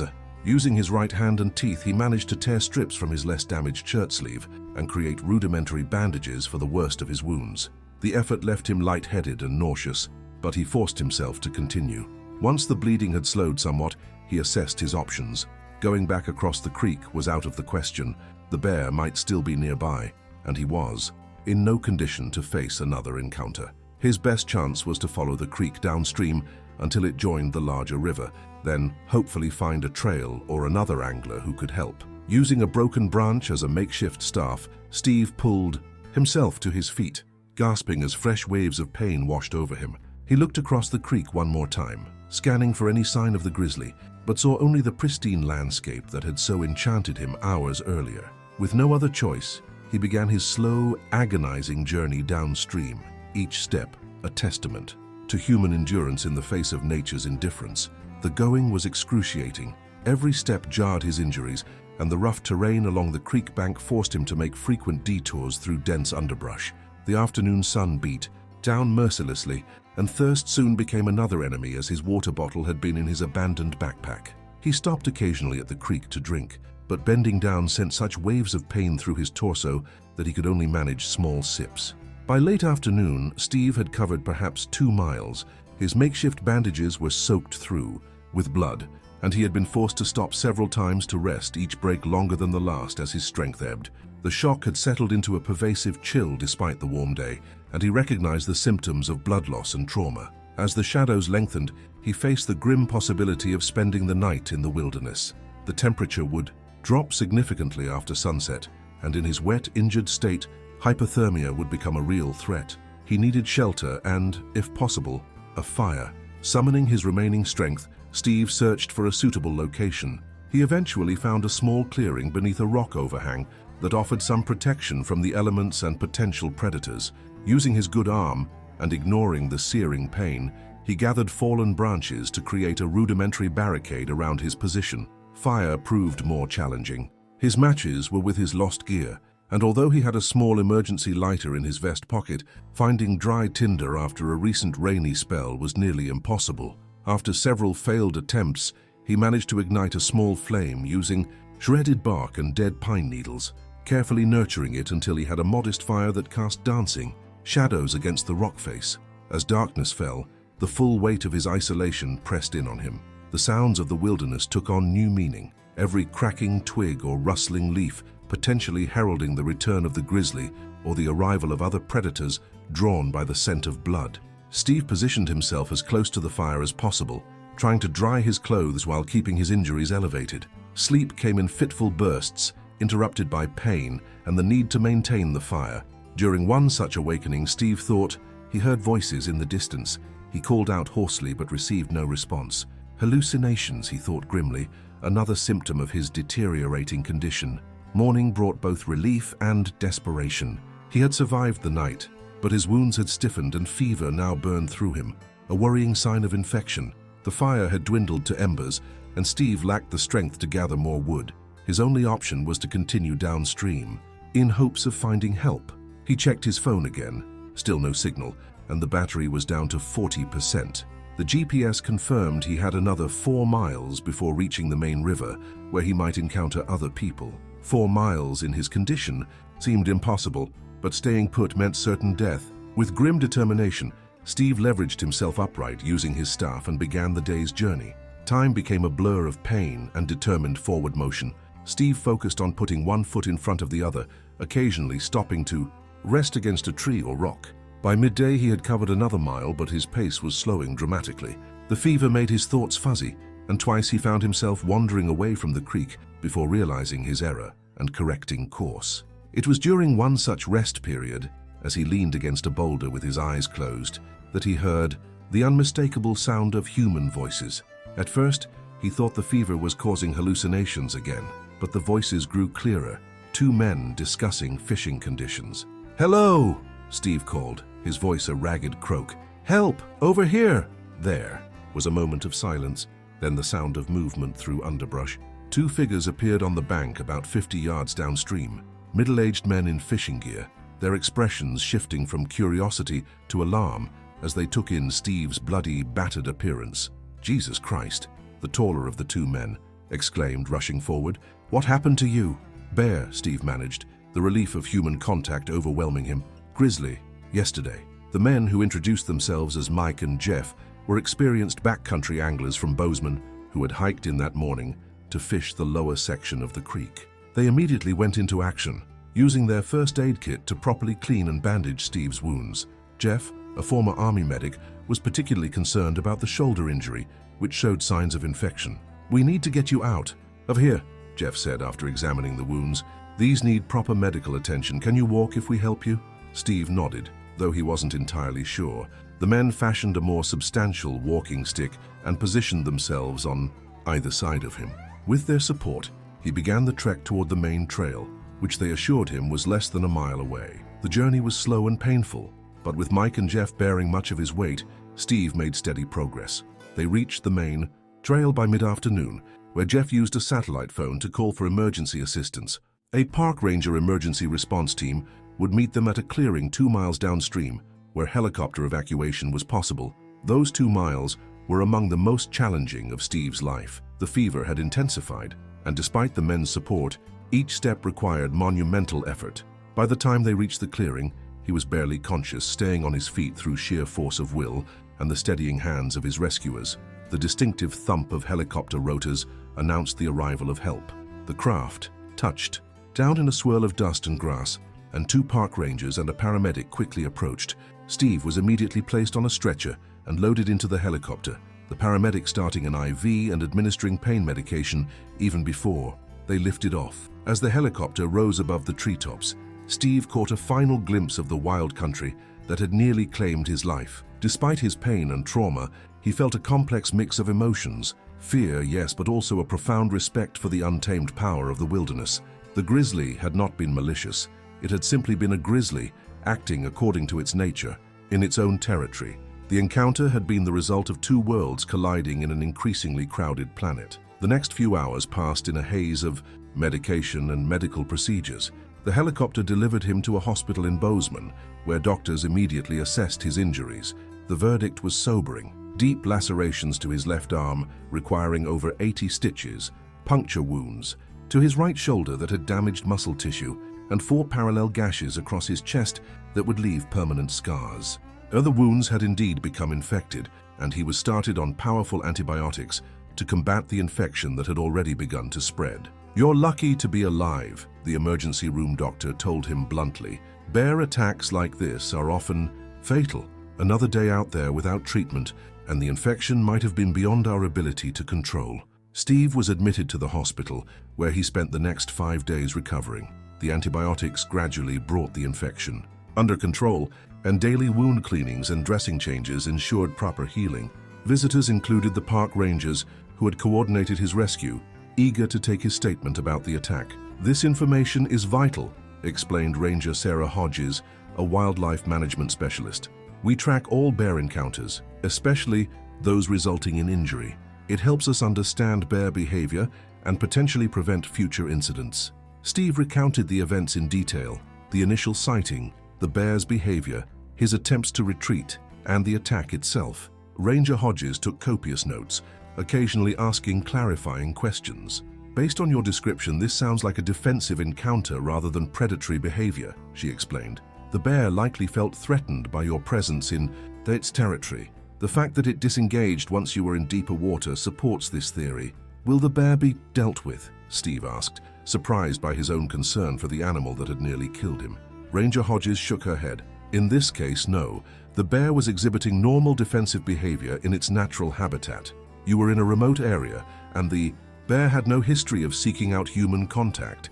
Our policy is to manage the people, not the bears, whenever possible. We'll issue warnings about increased bear activity in that drainage, but the bear itself will be left alone." This answer brought Steve an unexpected sense of relief. Despite his traumatic experience, he didn't want the bear destroyed for behaving like a wild animal in wild country. During his hospital stay, Steve also spoke with a local newspaper reporter who had heard about the attack through the Park Service. The resulting article appeared on page 3 of the Bozeman Daily Chronicle. "Minnesota man survives grizzly attack in Yellowstone backcountry," accompanied by a photo of Steve in his hospital bed, bandages covering much of his upper body. The story generated some local interest, but never made national news, just another reminder of the risks inherent in wild places. When he was finally discharged, Steve faced the practical challenge of getting back to Minneapolis.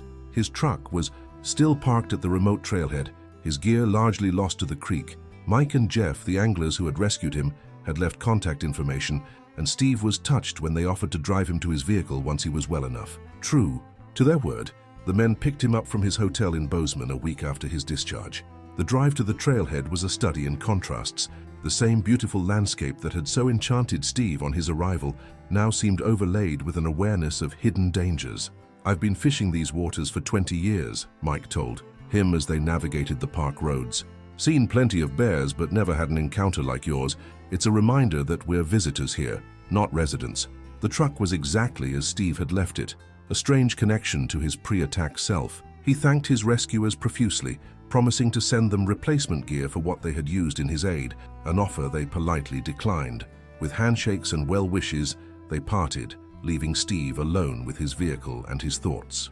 The key one, drive back to Minneapolis, took 3 days, his injuries necessitating frequent stops and overnight stays in roadside motels. He had plenty of time to reflect on his experience and its implications. The attack had changed him, not just physically, with the scars he would carry for life, but psychologically. The absolute vulnerability he had felt in those moments, being reduced to prey, had shaken his understanding of his place in the natural world. When he finally reached home, the familiar surroundings of his suburban house seemed simultaneously comforting and strangely artificial. His neighbor Karen brought over a casserole when she noticed his bandaged condition, expressing appropriate horror at his explanation, but clearly unable to truly comprehend the experience. This would become a common theme: sympathy from friends and colleagues, but an unbridgeable gap in understanding. Recovery was a long process. Physical therapy for his shoulder lasted 6 months, gradually restoring most, but not all, of his previous range of motion. The scars on his chest faded from angry red to silvery white, but remained prominent, 4 parallel lines that traced the shape of the grizzly's paw. His left arm bore a patchwork of scar tissue where the claws had torn through muscle and skin.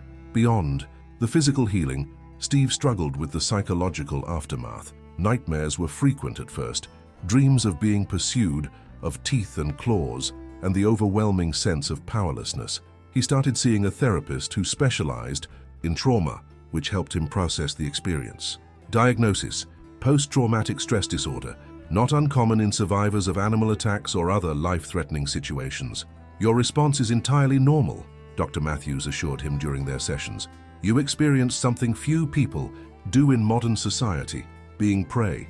That fundamentally challenges our perception of ourselves as removed from the food chain. Gradually, the nightmares became less frequent, though they never disappeared entirely. Steve found himself drawn to books and documentaries about bears, seeking to understand the creature that had so profoundly affected his life.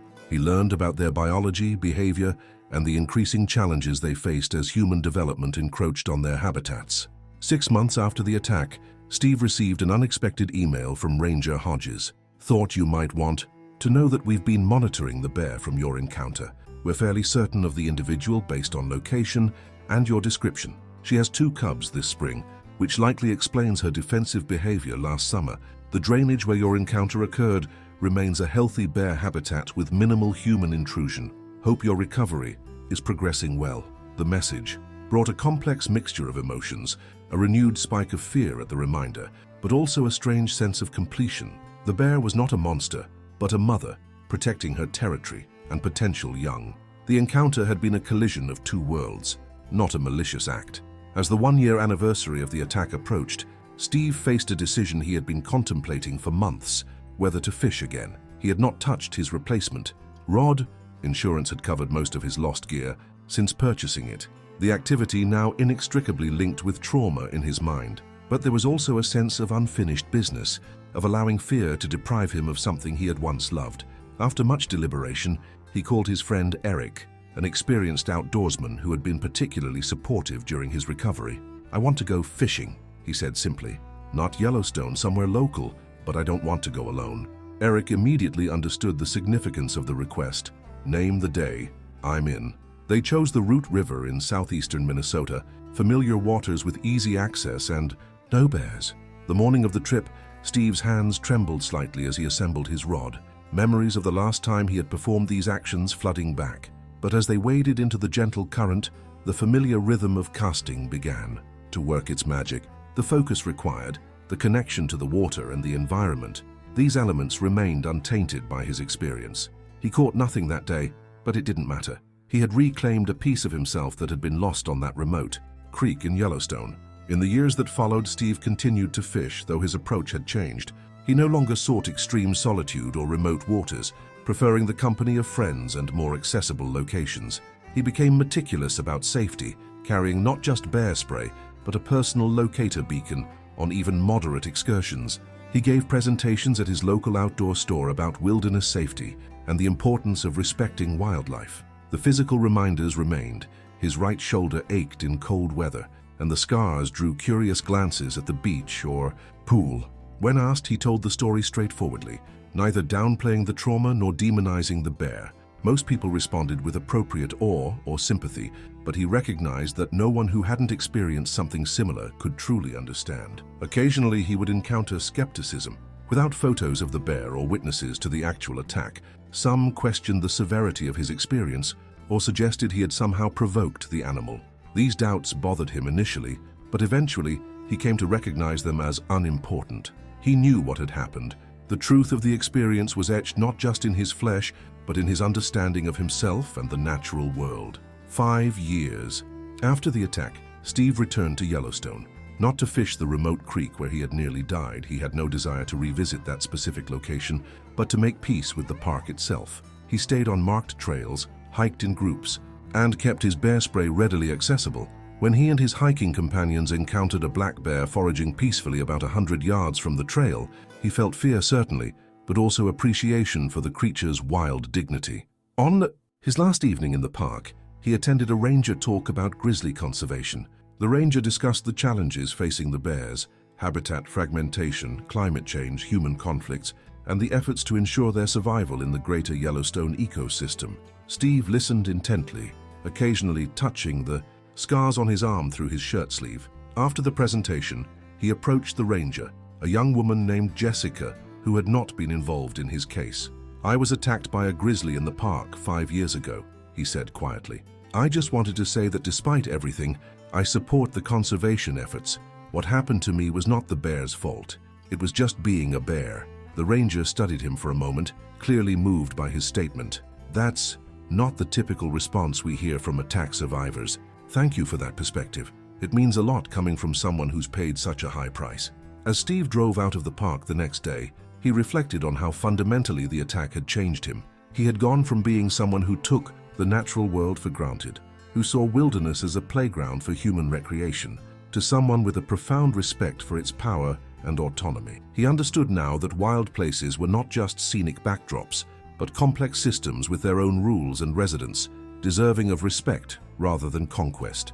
The grizzly that had attacked him had long since forgotten the encounter, continuing its bare existence according to ancient instincts and behaviors.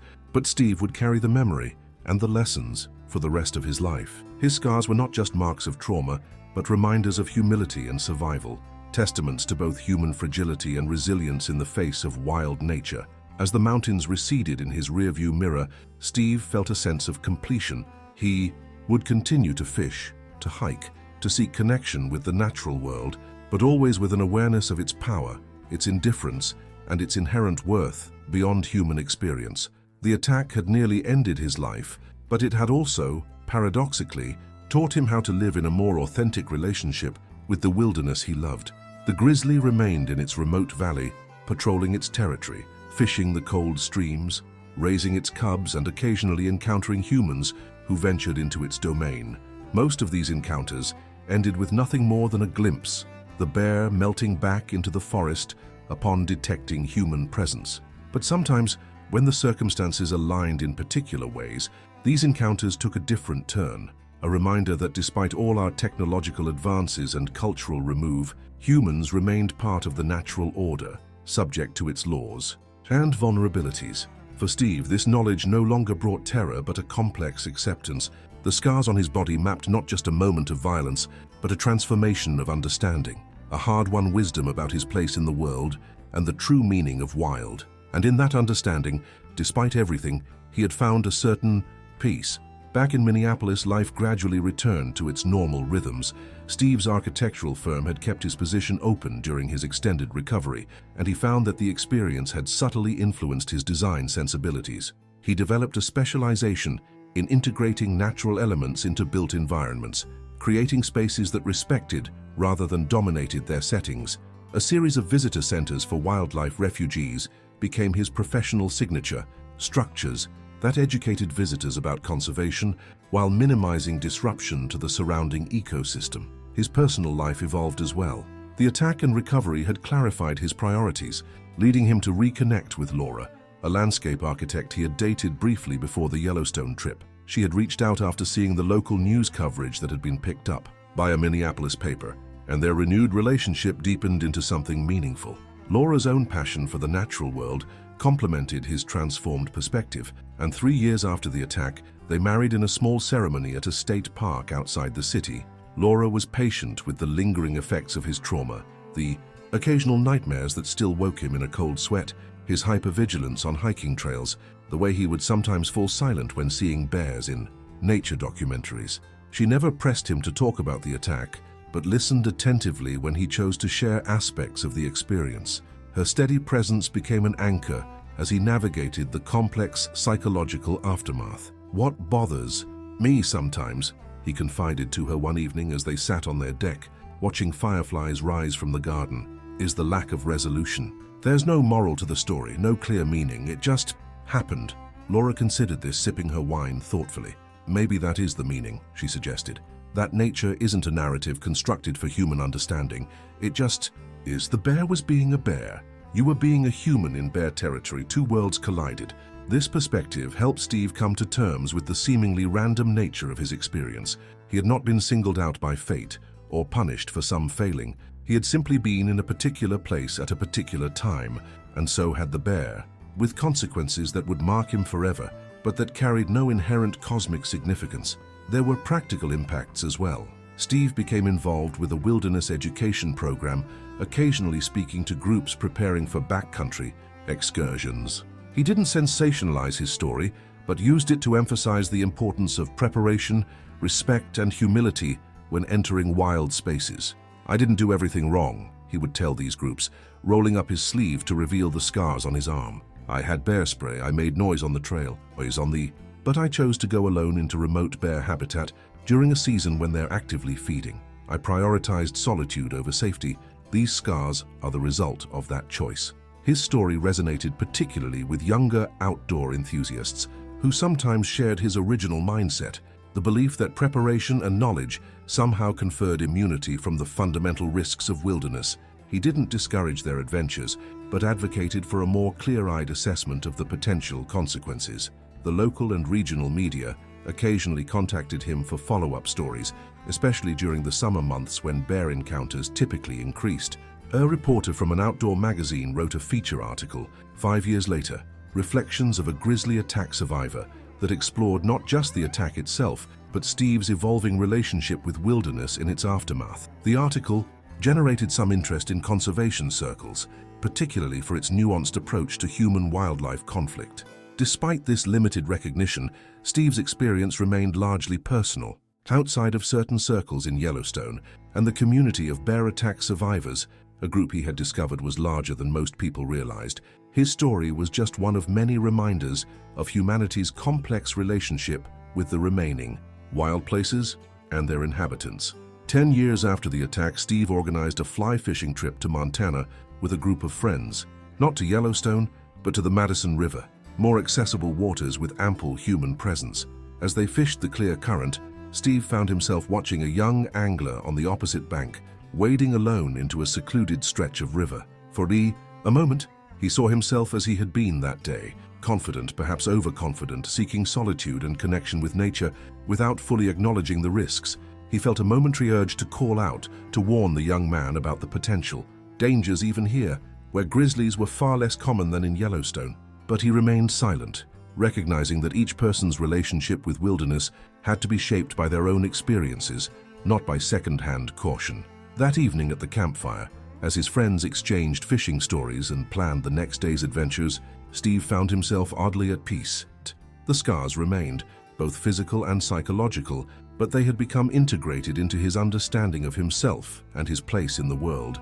The attack no longer defined him, though it had undeniably shaped him.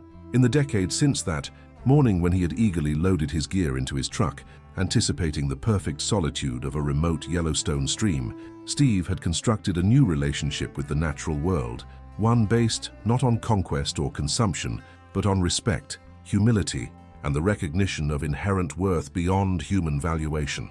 The grizzly that had attacked him continued its bare existence, perhaps still patrolling the same territory, perhaps long since dead from the natural challenges of life in the wild. It had never known the impact it had on the human it had encountered briefly on a summer day years earlier.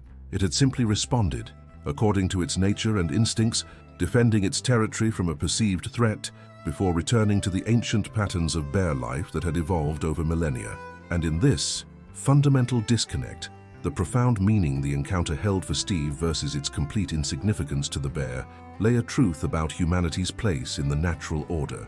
We construct narratives and seek meaning, while nature simply unfolds according to its own inexorable laws, indifferent to our interpretations. For Steve, this understanding brought not despair but a curious comfort.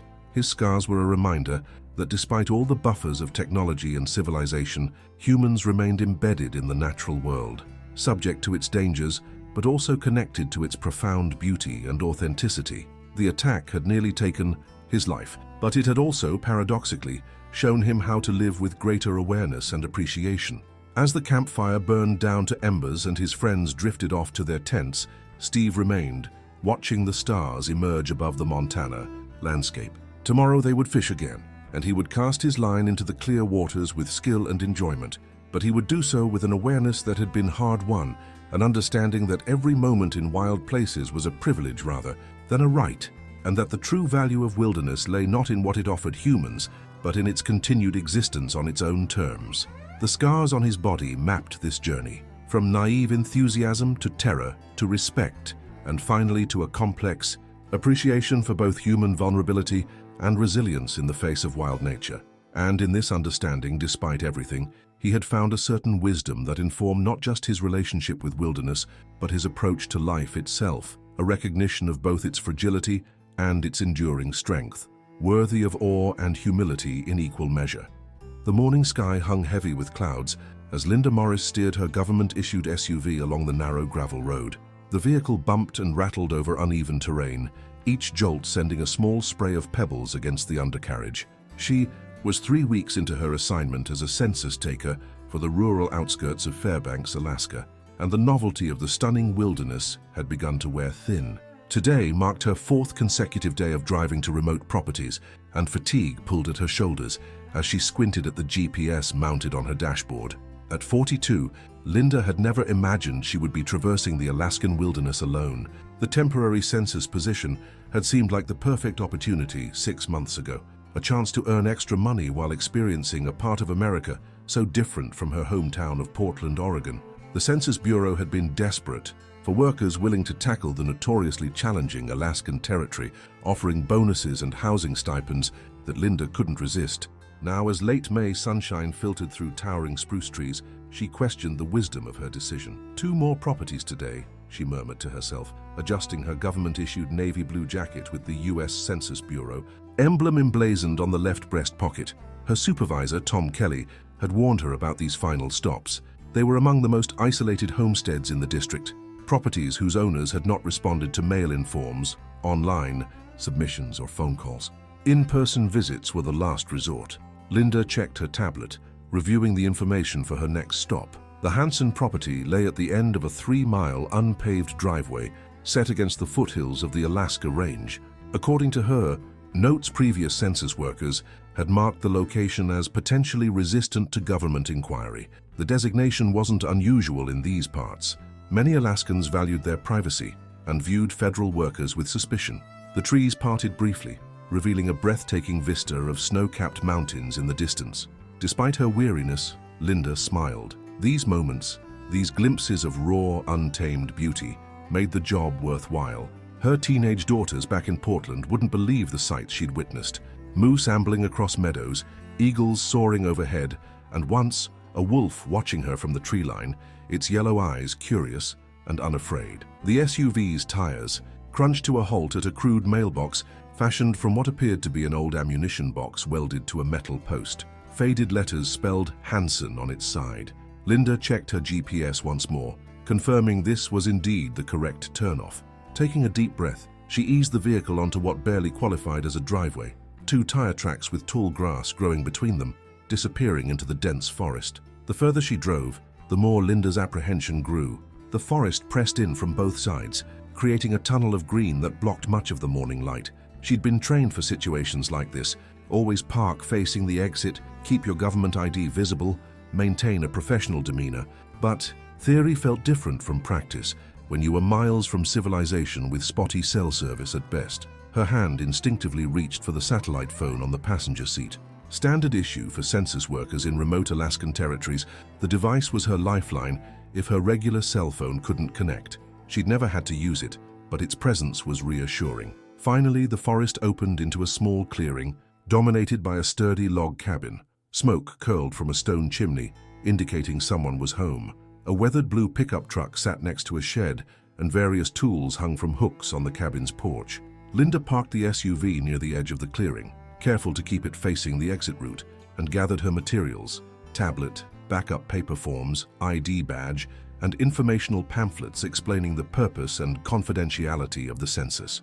Before stepping out, she followed protocol and logged her location on the Census Bureau's tracking system. If she didn't check in again within 2 hours, her supervisor would try to contact her, and if unsuccessful, alert local authorities.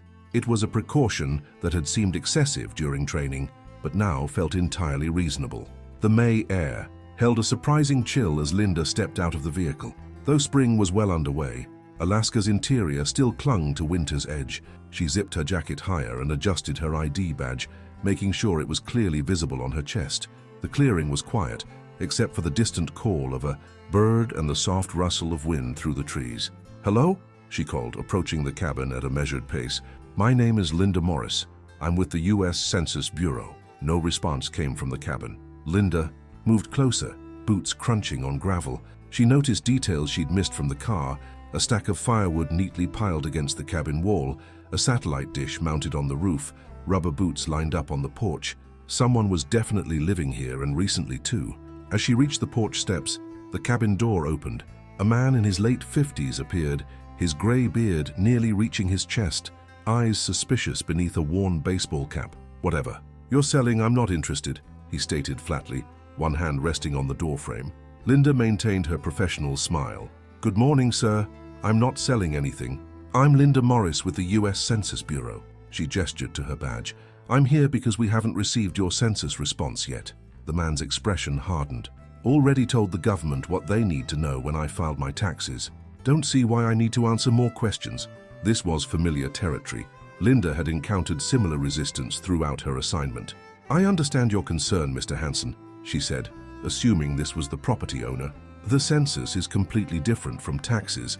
It helps determine representation in Congress and how federal funds are distributed to communities for schools, hospitals, and roads. Your information is protected by law and can't be shared with any other government agency." The man, Hansen, she presumed, seemed unconvinced but didn't close the door in her face. "Progress. It'll only take about 10 minutes, Linda continued. "I can complete it right here on your porch if that's more comfortable for you." After a moment's hesitation, Hansen sighed. "Fine, but I'm not inviting you in, and I reserve the right not to answer anything I don't want to." "That's perfectly acceptable," Linda replied, relief washing over her. She'd learned that in these situations compromise was key. "Would it be all right if I sat on the porch to fill out the form?" Hansen nodded curtly, stepping aside as Linda mounted the steps. The porch was tidy but worn, with a rocking chair and small table indicating Hansen spent considerable time there.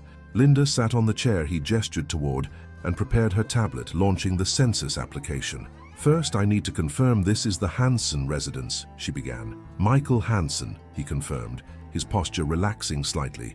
"Been here 23 years. Linda nodded, tapping the information into her tablet. "And how many people, including yourself, lived in this household as of April 1st this year?" "Just me," Hansen replied. "Wife passed 6 years ago. Kids are grown and gone." The questions continued: age, race, ethnicity, ownership of the home. Hansen answered each one briefly but completely, his initial resistance gradually fading. Linda had learned this was often the case. Once people realized the questions were straightforward and non-intrusive, their apprehension diminished. "What made you move all the way out here?" Linda asked conversationally as she completed the form. Building rapport often helped, especially with isolated residents. Hansen's expression softened slightly. "Came up for pipeline work in the 80s. Fell in love with the land. City life never suited me anyway."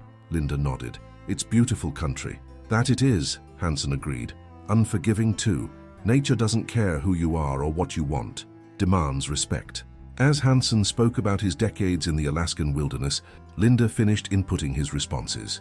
The entire process took less than 15 minutes. Another successful collection. She thanked him for his time and cooperation, provided a pamphlet with information about the census, and prepared to leave. "You got more stops today?" Hansen asked as she descended the porch steps. "Just one more," Linda replied. "A property about 5 miles east of here, according to my map. The Reeves place?" Something flashed across Hansen's weathered face. Concern, perhaps. "Reeves hasn't been too sociable lately," he said slowly. "Had some trouble with bears getting into his chicken coop last summer. Made him more jumpy than usual." Linda appreciated the warning. "I'll be sure to announce myself clearly." "Do that," Hansen nodded. "And make plenty of noise driving in. Don't want to surprise a man living that far out." With a final wave, Linda returned to her SUV, feeling pleased with the interaction. Despite his initial reluctance, Hansen had been cooperative and even somewhat friendly by the end. She updated her status in the tracking system, marking the Hansen property as complete, and entered notes about the residents being cooperative after initial hesitation. Before starting the engine, she checked the time, 11:23 a.m. If her next stop went as smoothly, She could be headed back to Fairbanks by early afternoon. The thought of a hot shower and dinner at the small diner near her temporary apartment lifted her spirits as she carefully turned the SUV around and headed back down the narrow drive. The journey to the Reeves property took longer than expected. The roads, if they could be called that, deteriorated significantly after. She left the main service road. Twice Linda had to stop to check her GPS, concerned she'd taken a wrong turn. The forest grew denser, the terrain more rugged. Her SUV, while designed for moderate off-road travel, struggled with some of the deeper ruts and muddy patches. It was nearly 12:30 p.m. when Linda finally spotted another crude mailbox marking the entrance to the Reeves property. This one was fashioned from an old metal milk can, the name Reeves burned into a wooden plank nailed to a post. She turned onto the property's access road, which was little more than a game trail cutting through thick underbrush. Remembering Hansen's warning, Linda rolled down her window and called out occasionally as she progressed. "Hello, Census Bureau, just coming up to ask a few questions." The isolation pressed in around her.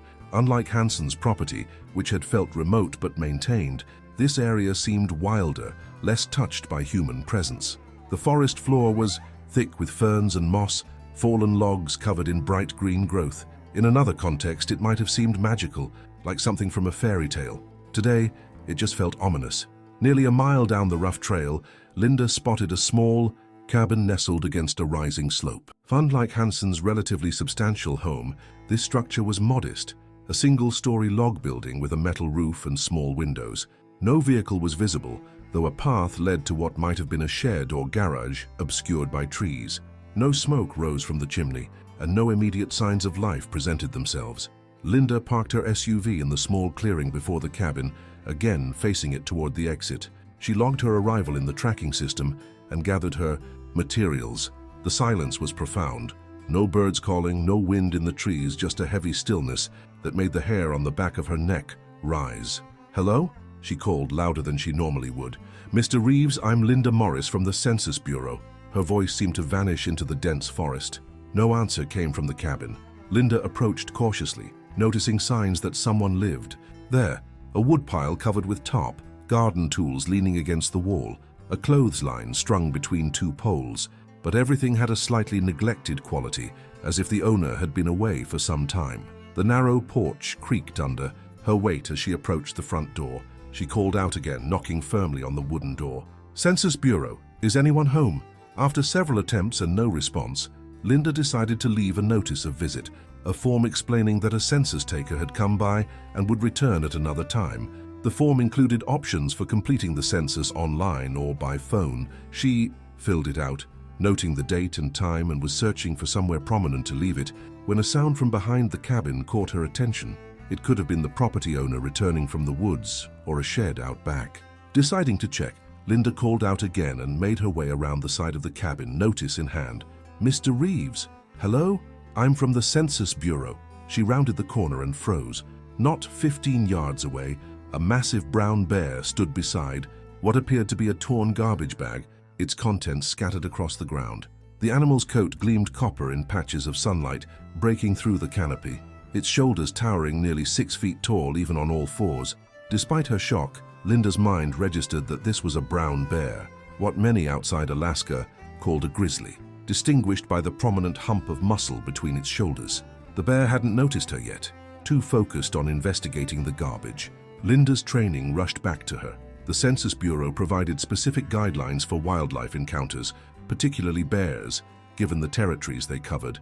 Never run.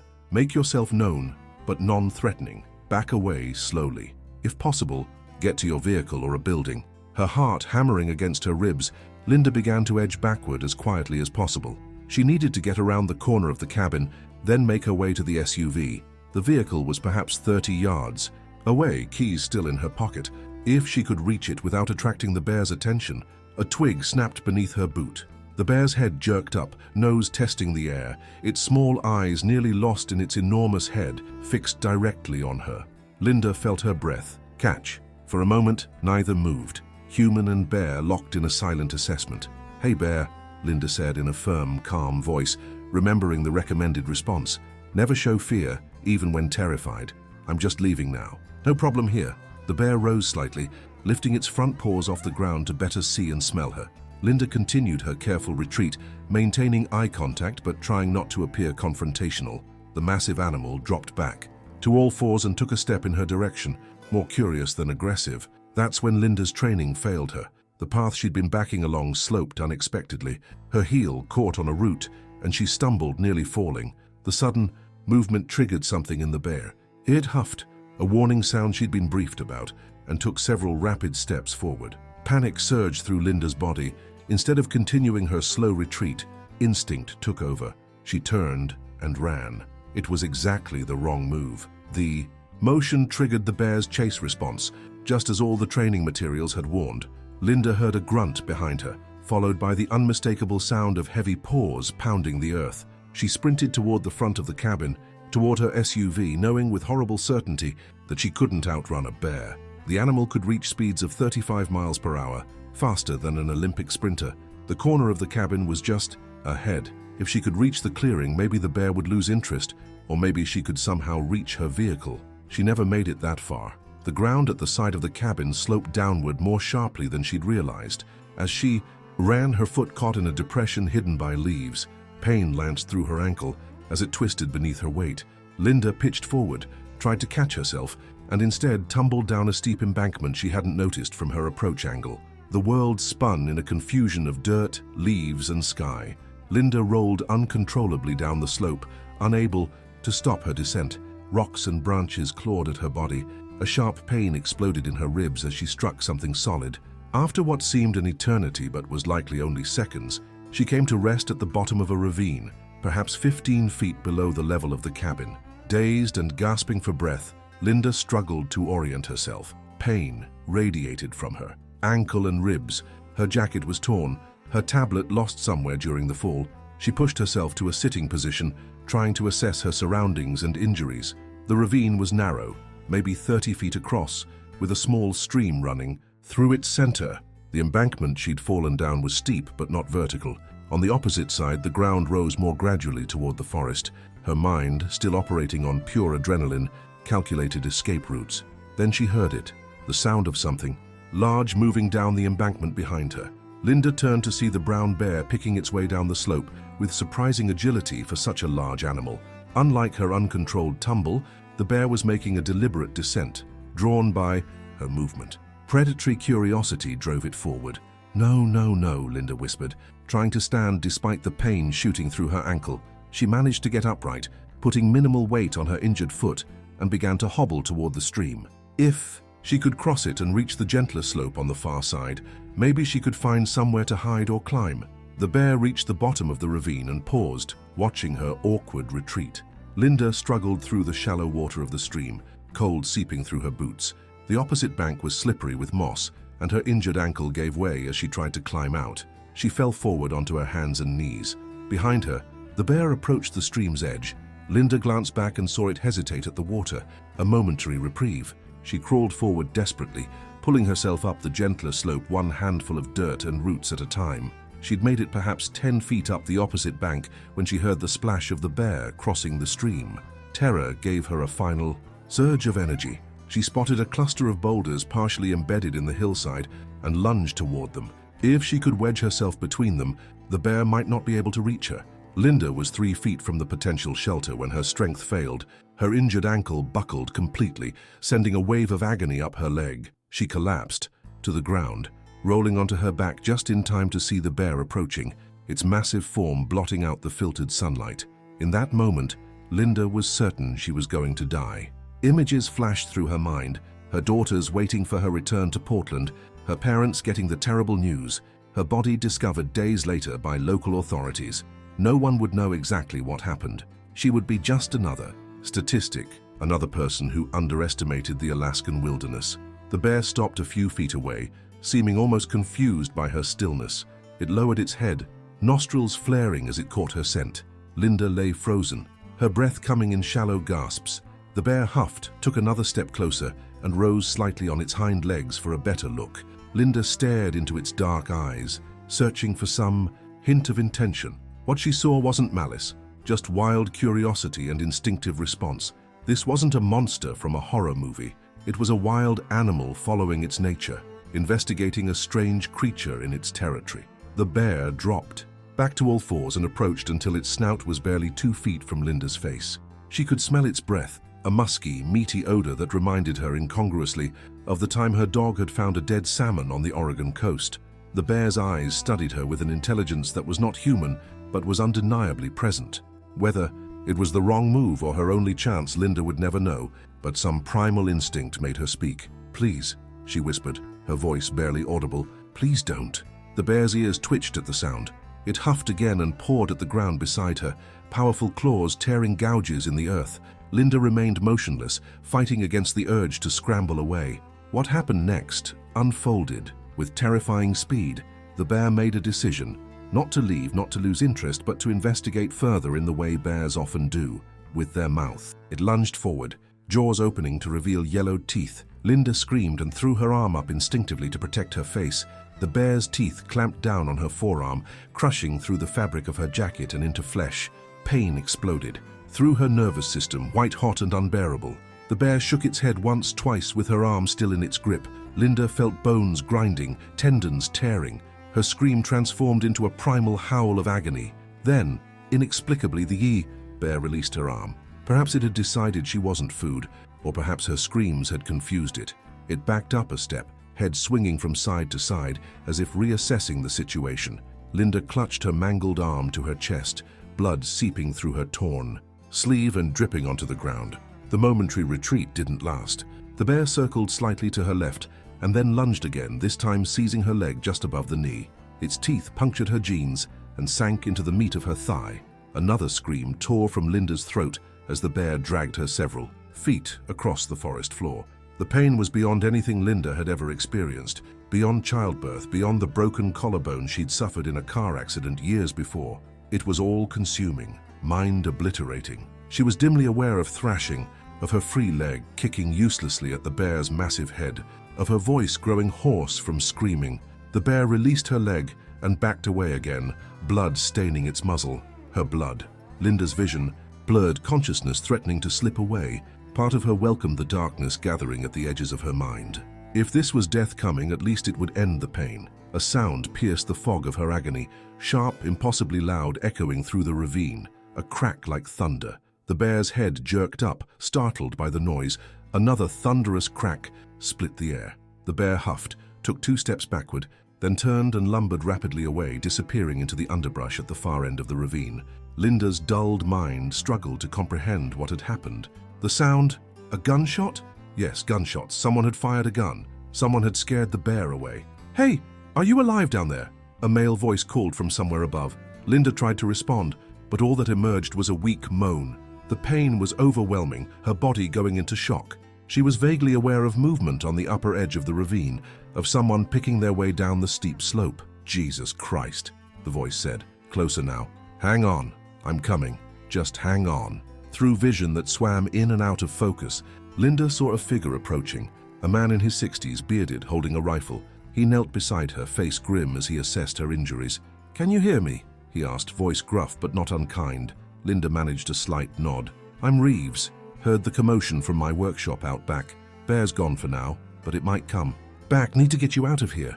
Reeves, the very person she'd come to interview for the census. Under different circumstances, she might have found it ironic. "Ambulance," she whispered, the word barely audible. Reeves shook his head. "No cell service out here.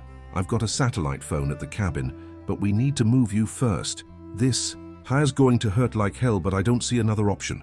Without waiting for her response, he slipped his arms beneath her shoulders and knees. Linda cried out as he lifted her, the movement sending fresh waves of agony through her mangled arm and leg. Darkness crowded the edges of her vision, and this time she couldn't fight it. As Reeves began carrying her up the slope, consciousness slipped away, and Linda welcomed the temporary escape from pain. She drifted in and out of awareness. Fragmented impressions registered through the haze of shock and pain. Being carried up the ravine, the rough texture of a homemade quilt beneath her back, the ceiling of a cabin swimming into focus, a gruff voice speaking into what must have been a satellite phone, the sting of antiseptic on her wounds, a makeshift tourniquet around her thigh, the distant thrum of helicopter blades. "Medevac's coming," Reeves's voice penetrated the fog. 15 minutes out. You're one lucky census lady. If I hadn't been testing my generator, I wouldn't have heard a thing." Linda tried to speak, but couldn't form words. Her throat felt raw from screaming, her body disconnected from her will. She blinked slowly, trying to convey understanding or gratitude. She wasn't sure which. "Don't try to talk," Reeves said, his weathered face appearing above her. "Bear did a number on you, but you'll live. Didn't hit an artery or you'd have bled out before I got to you." The next clear memory was of being loaded into a helicopter. Medical personnel in flight suits working over her, voices professional and urgent. An oxygen mask covered her face. An IV needle slid into her uninjured arm. The pain receded slightly as medication entered her bloodstream. Someone was asking her questions. Name? Linda Morris. Age? 42. Allergies? None. The helicopter lifted off, its vibration traveling through her broken body. Through a small window, she caught a glimpse of the Alaskan wilderness falling away beneath them, vast, beautiful, and utterly indifferent to human suffering. Time became fluid, measured, in moments of clarity between periods of grey nothing. The helicopter landing on a hospital roof, being wheeled through bright corridors on a gurney, a doctor's face serious and focused. Words floated around her: significant tissue damage, compound fracture, risk of infection, surgery immediately. Someone asked about family contacts. Linda managed to provide her parents' phone number in Portland. They would tell her daughters. Better that way. The girls shouldn't get the call directly, not about this. "We're taking you to surgery now," a nurse explained gently. "The doctor will repair the damage to your arm and leg. You're going to be okay." Linda wanted to believe her. The anesthesiologist appeared, explained the procedure. A mask descended over her face. She breathed deeply as instructed, and the world faded to black. When Linda awoke, the quality of light had changed. Golden afternoon sunlight slanted through vertical blinds, creating stripes across a hospital room she didn't recognize. For a moment, confusion reigned. Where was she? Why did her body feel so heavy, so wrong? Then memory crashed back with nauseating clarity. The bear, the ravine, the teeth closing on her arm, her leg. She turned her head slightly, taking inventory. Her right arm was heavily bandaged and immobilized in some kind of frame suspended above the bed. Her right leg, similarly bandaged, was elevated on pillows. IV lines ran into her left arm, delivering fluids and pain medication. Monitors beeped steadily beside the bed. A nurse entered, noticed she was awake, and smiled professionally. "Welcome back, Ms. Morris. How's your pain level on a scale of 1 to 10? Linda tried to speak, but her throat was parched. The nurse helped her sip water through a straw before she could answer. 7, Linda managed, her voice a raspy whisper. The nurse nodded, adjusting something on one of the IV pumps. "The doctor will be in soon to explain your injuries and treatment. Your parents called about 20 minutes ago. They're on a flight to Anchorage and should arrive around midnight." Her parents? Of course they would come immediately. Linda felt tears forming at the corners of her eyes. The thought of her mother and father dropping everything to fly to Alaska made the reality of her situation crash down with renewed force. What time is it?" she asked. "Just after 4 in the afternoon," the nurse replied. "Wednesday. You've been in and out since your surgery yesterday evening." A day had passed. Linda tried to process this information through the fog of pain medication. She'd arrived at the Reeves property around noon on Tuesday. The bear attack, the rescue, the helicopter evacuation, all compressed into a few terrifying hours that had changed her life forever. The nurse completed her checks and left, promising the doctor would arrive shortly. Linda lay in the sterile quiet, listening to the monitors and trying to piece together the fragments of memory from after the attack. She remembered Reeves carrying her, remembered the helicopter, but much was a blur of pain and fear. A gentle knock preceded the doctor's entrance, a woman in her 50s with silver-streaked dark hair and glasses. "Ms. Morris, I'm Dr. Patel," she introduced herself, approaching the bed. "I performed your surgery yesterday evening. How are you feeling?" "Like I lost a fight with a bear," Linda replied, attempting a weak joke. Dr. Patel's expression softened slightly. "That's exactly what happened, and you're fortunate to be alive. Mr. Reeves's quick action saved your life, as did the medevac team getting you here so rapidly." "How bad is it?" Linda asked, dreading the answer but needing to know. Dr. Patel pulled up a chair beside the bed. "I won't sugarcoat it. The injuries are serious, but you will recover with time and therapy. Your right forearm sustained compound fractures of both the radius and ulna, with significant soft tissue damage where the bear's teeth penetrated. We've surgically repaired the bones with plates and screws and reattached tendons and ligaments where possible." Linda glanced at her suspended bandaged arm, trying to imagine the damage beneath the wrappings. Your right thigh also sustained deep puncture wounds and tissue damage, Dr. Patel continued. Fortunately, the femoral artery was not compromised, or you likely wouldn't have survived. We've repaired the muscle damage and treated for potential infection, which is a significant concern with animal bites. Will I?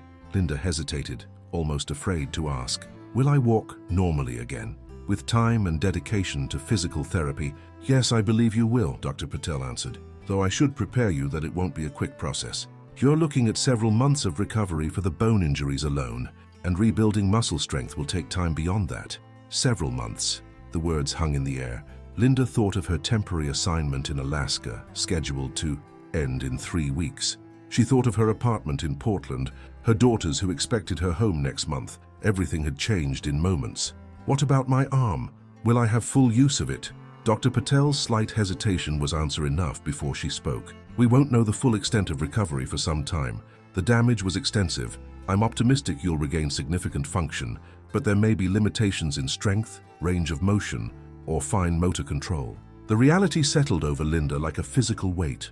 Permanent disability was a possibility she hadn't considered in those terrifying moments in the ravine. Survival had been her only concern then. I understand this is overwhelming, Dr. Patel said gently. Right now, your job is simply to rest and begin healing. We'll monitor closely for infection, which is the primary concern at this stage. Once the acute healing phase passes, we'll start discussing rehabilitation options. Linda nodded, unable to form words as emotions swelled in her throat. Dr. Patel continued speaking about medication schedules, surgical follow-ups, and precautions. But the information washed over Linda without fully registering. Her mind was elsewhere, calculating the impact of months of recovery, imagining explaining to her teenage daughters that their mother would return home fundamentally changed. Oh, Dr. Patel added as she prepared to leave, there's a wildlife officer who'd like to speak with you when you're feeling up to it. Standard procedure for animal attacks, and your supervisor from the Census Bureau called. They've been notified of the incident. Of course, there would be reports, investigations, paperwork, the bureaucratic aftermath of tragedy. Linda nodded, again exhaustion pressing her into the hospital mattress. Maybe tomorrow, she whispered. For the wildlife officer, I can't. Not today. I'll let them know, Dr. Patel assured her. Rest now. The nurse will be monitoring you regularly. After the doctor left, Linda lay in the growing shadows of late afternoon, watching the striped sunlight move across the wall as pain ebbed and flowed beneath the medication. She tried not to think about the bear, its weight, its smell, the feeling of teeth puncturing her flesh, but the memories intruded regardless. Each time she closed her eyes, she saw its face hovering above her, curious and implacable. Evening brought a shift change of nurses, medication adjustments, and a tray of hospital food she couldn't stomach. Her parents called from Seattle during their layover, voices tight with worry despite their attempts at reassurance. Yes, they had spoken to the doctors. Yes, they would be there soon. No, she shouldn't worry about anything right now, except getting better. Night settled over the hospital. The room darkened except for the glow of monitors and the sliver of light from the hallway through the partially open door. Linda drifted between wakefulness and uneasy sleep, dreams blurring with reality. In her dreams, she was always running, always falling, always watching the bear approach with nowhere to hide. She awoke disoriented around 2 in the morning, momentarily confused by the beeping machines and the pain radiating from her arm and leg. As awareness returned, she realized what had woken her. Voices outside her door, speaking in hushed tones. Her parents had arrived. They entered cautiously, their faces etched with concern, poorly masked by forced smiles.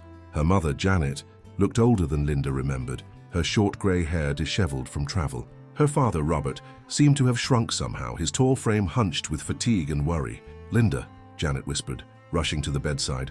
Oh, sweetheart. Hi, Mom, Linda managed, her voice steadier than she expected. Dad, you didn't have to come all this way. Of course we did, Robert replied, his voice gruff with emotion. You think we'd stay in Portland when our daughter gets attacked by a bear? The absurdity of the situation struck Linda suddenly. The sheer unlikelihood of her, Linda Morris from suburban Portland, lying in an Alaskan hospital after a bear attack. A sound escaped her that was half laugh, half sob. It's the medication, she explained, seeing their concerned expressions. Everything feels a little surreal. Janet took Linda's uninjured hand, her touch warm and familiar. "The doctor briefed us when we arrived. She says you're doing as well as can be expected given the circumstances." "That's one way to put it," Linda replied, attempting a weak smile. "Your daughters wanted to come too," Robert said, settling into a chair beside the bed. "We convinced them to wait until you're a little more stable. They're staying with Jessica for now." Jessica was Linda's sister, always reliable in a crisis. "That's good," Linda nodded. "I don't want them to see me like this. Not yet." The conversation continued softly in the pre-dawn hours, practical matters discussed in gentle tones. Her parents would stay in Alaska until she could travel. They'd spoken with her supervisor at the Census Bureau, who expressed shock and assured them that workers' compensation would cover medical expenses. They'd contact her landlord in Portland about her apartment. Linda listened, grateful for their efficiency, but feeling strangely detached, as if they were discussing someone else's life. The bear had created a dividing line in her timeline, before and after. The after Linda was someone she didn't yet know. Morning brought more visitors. Tom Kelly, her Census Bureau supervisor, arrived looking deeply uncomfortable in the hospital setting. He stood awkwardly at the foot of her bed, clutching a generic get-well card signed by office colleagues she barely knew. "The Bureau is deeply concerned about what happened," he stated, his bureaucratic tone at odds with the intimacy of a hospital room. "We're conducting a full review of our protocols for remote property visits." "It wasn't a protocol failure," Linda said, surprising herself with the surge of defensiveness. "I did everything by the book. The bear was just there." Tom nodded hastily. Of course. I didn't mean to imply otherwise. We just want to make sure this never happens to another employee." "Right. Beware of bears on the Alaska training manual," Linda suggested, a touch of gallows humor emerging through the medication haze. Tom didn't seem to know how to respond to that. He shifted uncomfortably, then launched into an explanation of medical leave procedures, workers' compensation forms, and the incident report that would need to be completed. Linda half listened, her attention drawn to the window where Alaskan sunshine illuminated a world continuing without pause, despite her personal cataclysm. After Tom left, promising to return with the necessary paperwork, Linda had her most significant visitor of the day, Alaska Wildlife Trooper Sarah Daniels. Unlike Tom, Trooper Daniels seemed perfectly at ease in the hospital room, pulling up a chair with casual confidence and setting a recording device on the bedside table. "Mind if I record our conversation for the official report?" she asked, her manner professional but not unfriendly. "I find it's more accurate than trying to take notes." Linda agreed, and Trooper Daniels activated the recorder. "This is Wildlife Trooper Sarah Daniels interviewing Linda Morris regarding bear attack incident number AK 2023-0519B on May 17, 2023, at approximately 12:45 hours. Ms. Morris, can you describe in your own words what happened at the Reeves property?" Linda recounted the events as clearly as she could. Her arrival at the property, finding no one home, discovering the bear behind the cabin, her attempt to retreat, the fall down the embankment, and the attack that followed. Trooper Daniels listened intently, interrupting only occasionally to clarify details. "And you're certain it was a brown bear, not a black bear?" she asked. "Definitely brown," Linda confirmed. "It had that hump between its shoulders, and it was huge, much bigger than the black bears I've seen in Oregon." Trooper Daniels nodded. "Sounds right. From the location and description, we're likely dealing with a male brown bear, probably around 5 to 7 years old, based on Mr. Reeves's description. This area has several known bears, and spring is a time when they're expanding their territories after winter. Will you hunt it down?" Linda asked, uncertain how she felt about the prospect. Despite her injuries, she couldn't summon hatred for the animal that had nearly killed her. It had simply been a bear, doing what bears do. "Not at this time," Trooper Daniels replied. "This attack doesn't appear predatory, more a case of surprise and defensive behavior. You inadvertently came between the bear and what it perceived as food, in territory it considers its own. The bear didn't pursue Mr. Reeves after he fired warning shots, which suggests it wasn't actively seeking human prey." She made some additional notes before continuing. "We'll post warnings in the area and notify local residents to be especially vigilant. If the same bear shows repeated aggressive behavior toward humans, we might reassess, but single defensive incidents typically don't warrant removal of the animal." Linda found herself relieved by this answer, which seemed rational rather than vengeful. The bear wasn't evil, it was just a wild animal she'd had the misfortune to encounter under the worst possible circumstances. One other question, Trooper Daniels said, her tone shifting slightly. Did you notice anything unusual about the bear's behavior? Any signs of illness, injury, or unnatural aggression? Linda considered this. Not really, it seemed normal, I guess. I don't have much experience with bears. It was investigating some garbage when I first saw it. Garbage? Trooper Daniels repeated, making another note. That's consistent with Mr. Reeves's statement. He admitted he'd been lax about securing his trash recently, which likely attracted the bear to the property in the first place. We've issued him a warning about proper food and waste storage in bear country. The interview concluded with Trooper Daniels explaining that her report would be filed with both the Alaska Department of Fish and Game and the Census Bureau. She left her card on the bedside table, encouraging Linda to contact her if she remembered any additional details. For what it's worth, Trooper Daniels said as she prepared to leave, you did most things right, according to your training. Sometimes, even when we do everything right, nature has other plans. The rest of the day passed in a blur of medical checks, pain management, and brief periods of restless sleep. Dr. Patel returned in the evening to examine Linda's wounds and seemed satisfied with the initial healing. No signs of infection so far, she reported. We'll continue the antibiotics as a precaution, but things look promising at this stage. That night, lying awake while her parents dozed in chairs beside her bed, Linda found herself thinking about the bear again. In her mind's eye, she could see it walking away after being frightened by Reeves's gunshots, ambling back into the forest as if nothing significant had occurred. To the bear, it hadn't been significant, just another brief encounter in a lifetime of roaming the Alaskan wilderness. It was probably still out there now, hunting, foraging, existing in its natural state, while she lay broken in a hospital bed. The thought wasn't bitter, just contemplative. Humans built hospitals and flew helicopters and performed surgeries, creating the illusion of control over their environment. But the bear represented a truth she'd always known intellectually, but never felt so viscerally. Nature remained fundamentally untamed, and humans were not exempt from its indifferent dangers.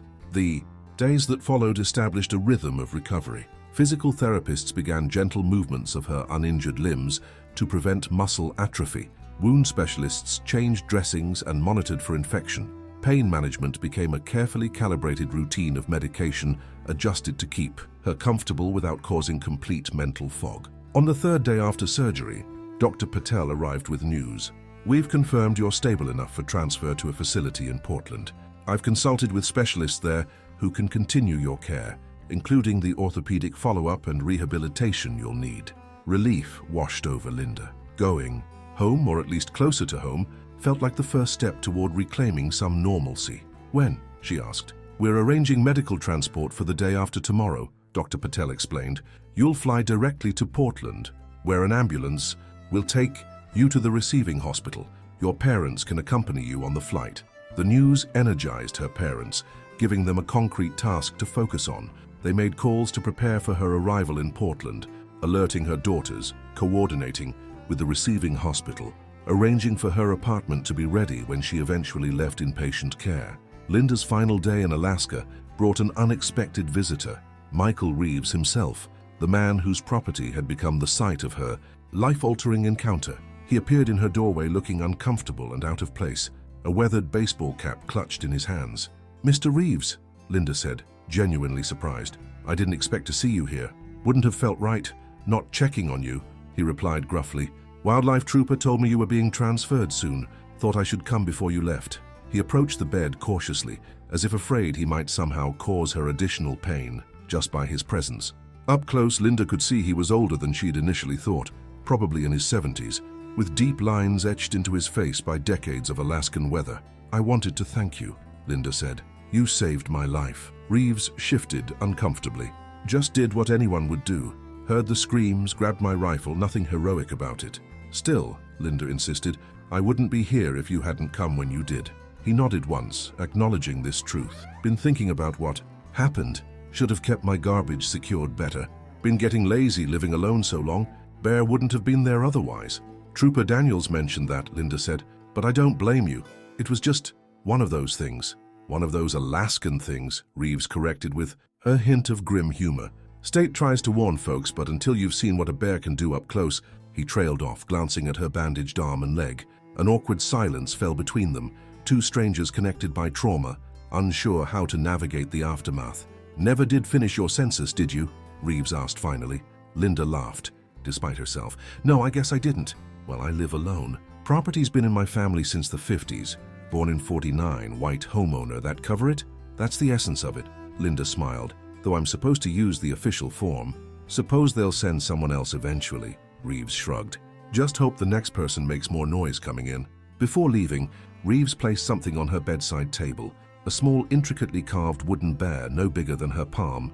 Made this while you were in surgery, he explained, seeming embarrassed. Habit of mine, carving. Thought you might want a reminder that's a bit less frightening than the real thing. Linda picked up the carving, surprised by the detail captured in the simple piece.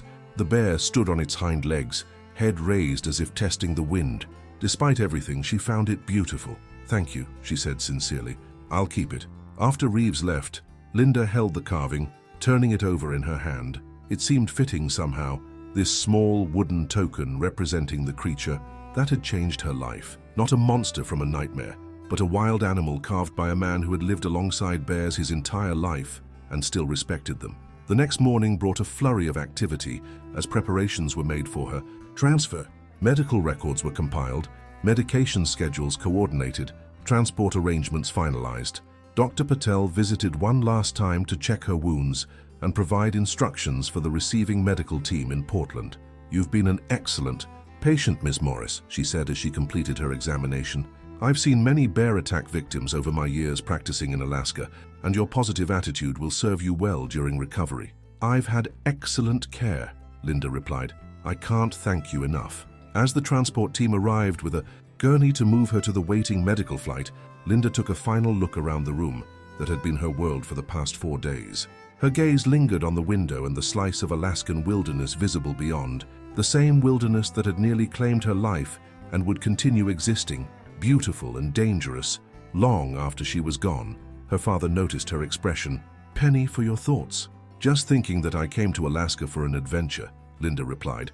I certainly got one, just not the kind I expected. The flight to Portland was mercifully uneventful. Linda drifted in and out of sleep as the medical plane carried her over vast stretches of wilderness and coastline. Her parents sat nearby, her mother occasionally squeezing her hand when turbulence caused pain to flare in her injured limbs. Arrival in Portland brought a wave of emotion Linda hadn't anticipated. As the ambulance drove through familiar streets toward the hospital, tears welled in her eyes. Home. She was home. The city's rain-washed greenery and bustling neighborhoods were a world away from the isolated Alaskan cabin where she'd encountered the bear. The receiving hospital had been fully briefed on her condition. The transition was smooth, her new medical team professional and thorough. By evening, Linda was settled in a new room with a view of the Portland skyline, her parents promising to return in the morning with her daughters. That reunion proved both joyful and difficult. Emma, 17, and Sophia, 15, entered her room with identical expressions of shock, poorly concealed behind forced smiles. They'd been told about the attack, had seen photos of her in the hospital in Alaska, but the reality of their mother, bandaged, immobilized, connected to monitors, clearly hit them harder than expected. Mom, Emma whispered, approaching the bed cautiously. Does it hurt a lot? Not as much as before, Linda assured her, reaching out with her uninjured arm. The doctors are taking good care of me. Sophia hung back, eyes wide and frightened. They said a bear did this. Like an actual bear. A brown bear, Linda confirmed. They're common in Alaska. Why didn't it kill you? Sophia asked bluntly, earning a sharp look from her grandmother. But Linda understood the question wasn't callous. It was a teenager trying to process something terrifying and inexplicable. I was lucky. The property owner heard me and, scared, eared away with his gun, and the medical team got to me quickly. The girls settled into chairs beside her bed, the initial shock gradually giving way to more normal interaction. They told her about school, about the drama of being suddenly sent to stay with their aunt, about friends who couldn't believe their mother had survived a bear attack. Caitlin said, "You're basically a legend now," Emma reported. "Like nobody's mom gets attacked by a bear and lives to tell about it." "I'd rather be legendary for something else," Linda replied dryly. "My jump shot maybe, or my chocolate chip cookies." "Are you coming home soon?" Sophia asked, the question revealing the underlying anxiety both girls clearly felt. Linda exchanged a glance with her parents. "Not right away, sweetie. I need to stay in the hospital a while longer, then there will be rehabilitation, but we'll figure it out. The visit continued for an hour before the girls' restlessness became apparent. Hospitals made them uncomfortable, and seeing their mother so injured was obviously distressing, despite their attempts to act normal. Linda's father took them to the cafeteria, leaving her alone with her mother. "They're handling it well, considering," Janet said, adjusting Linda's blanket with the automatic care of a lifelong mother. "But they're scared, Linda, we all are." "I know, Mom," Linda sighed. "I'm scared too, everything's changed so fast." Janet took her hand. "What do you need?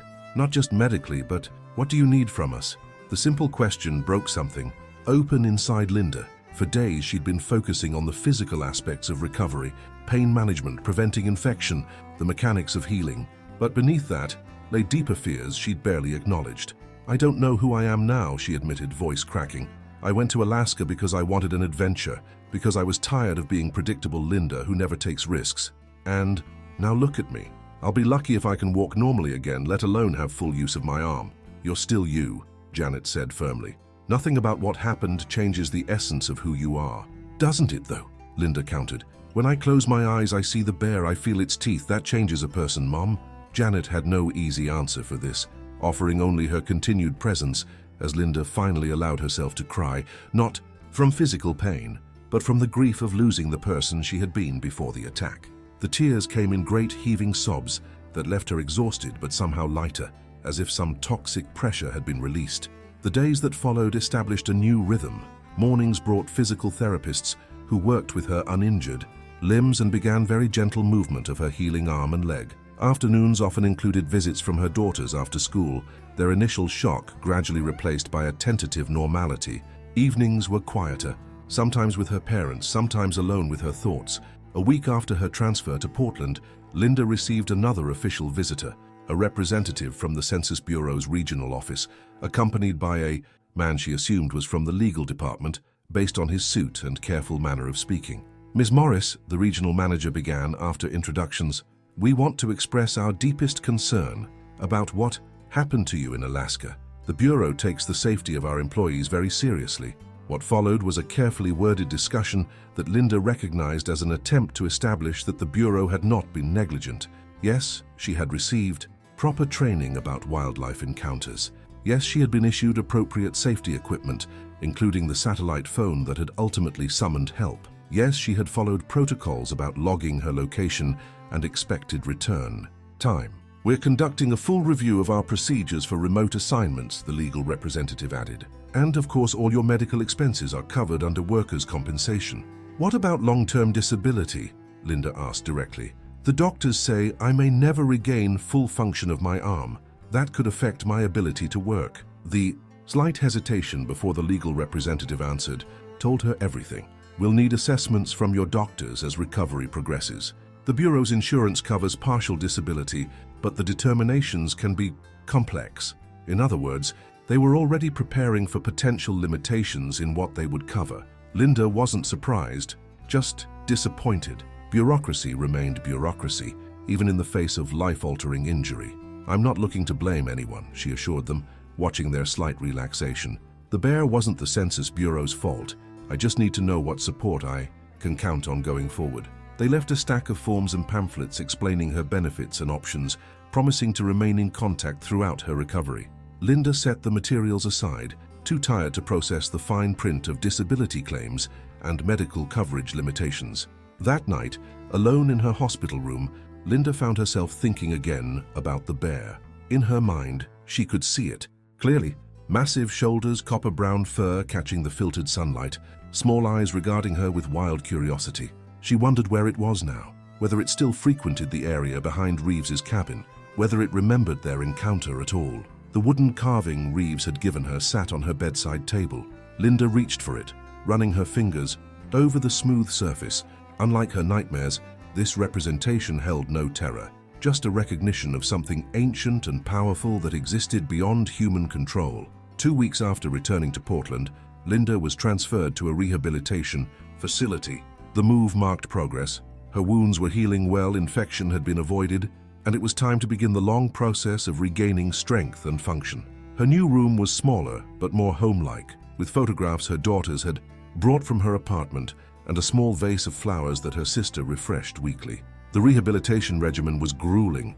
Mornings began with occupational therapy for her injured arm, painful incremental movements designed to preserve range of motion as the bones and tissues healed.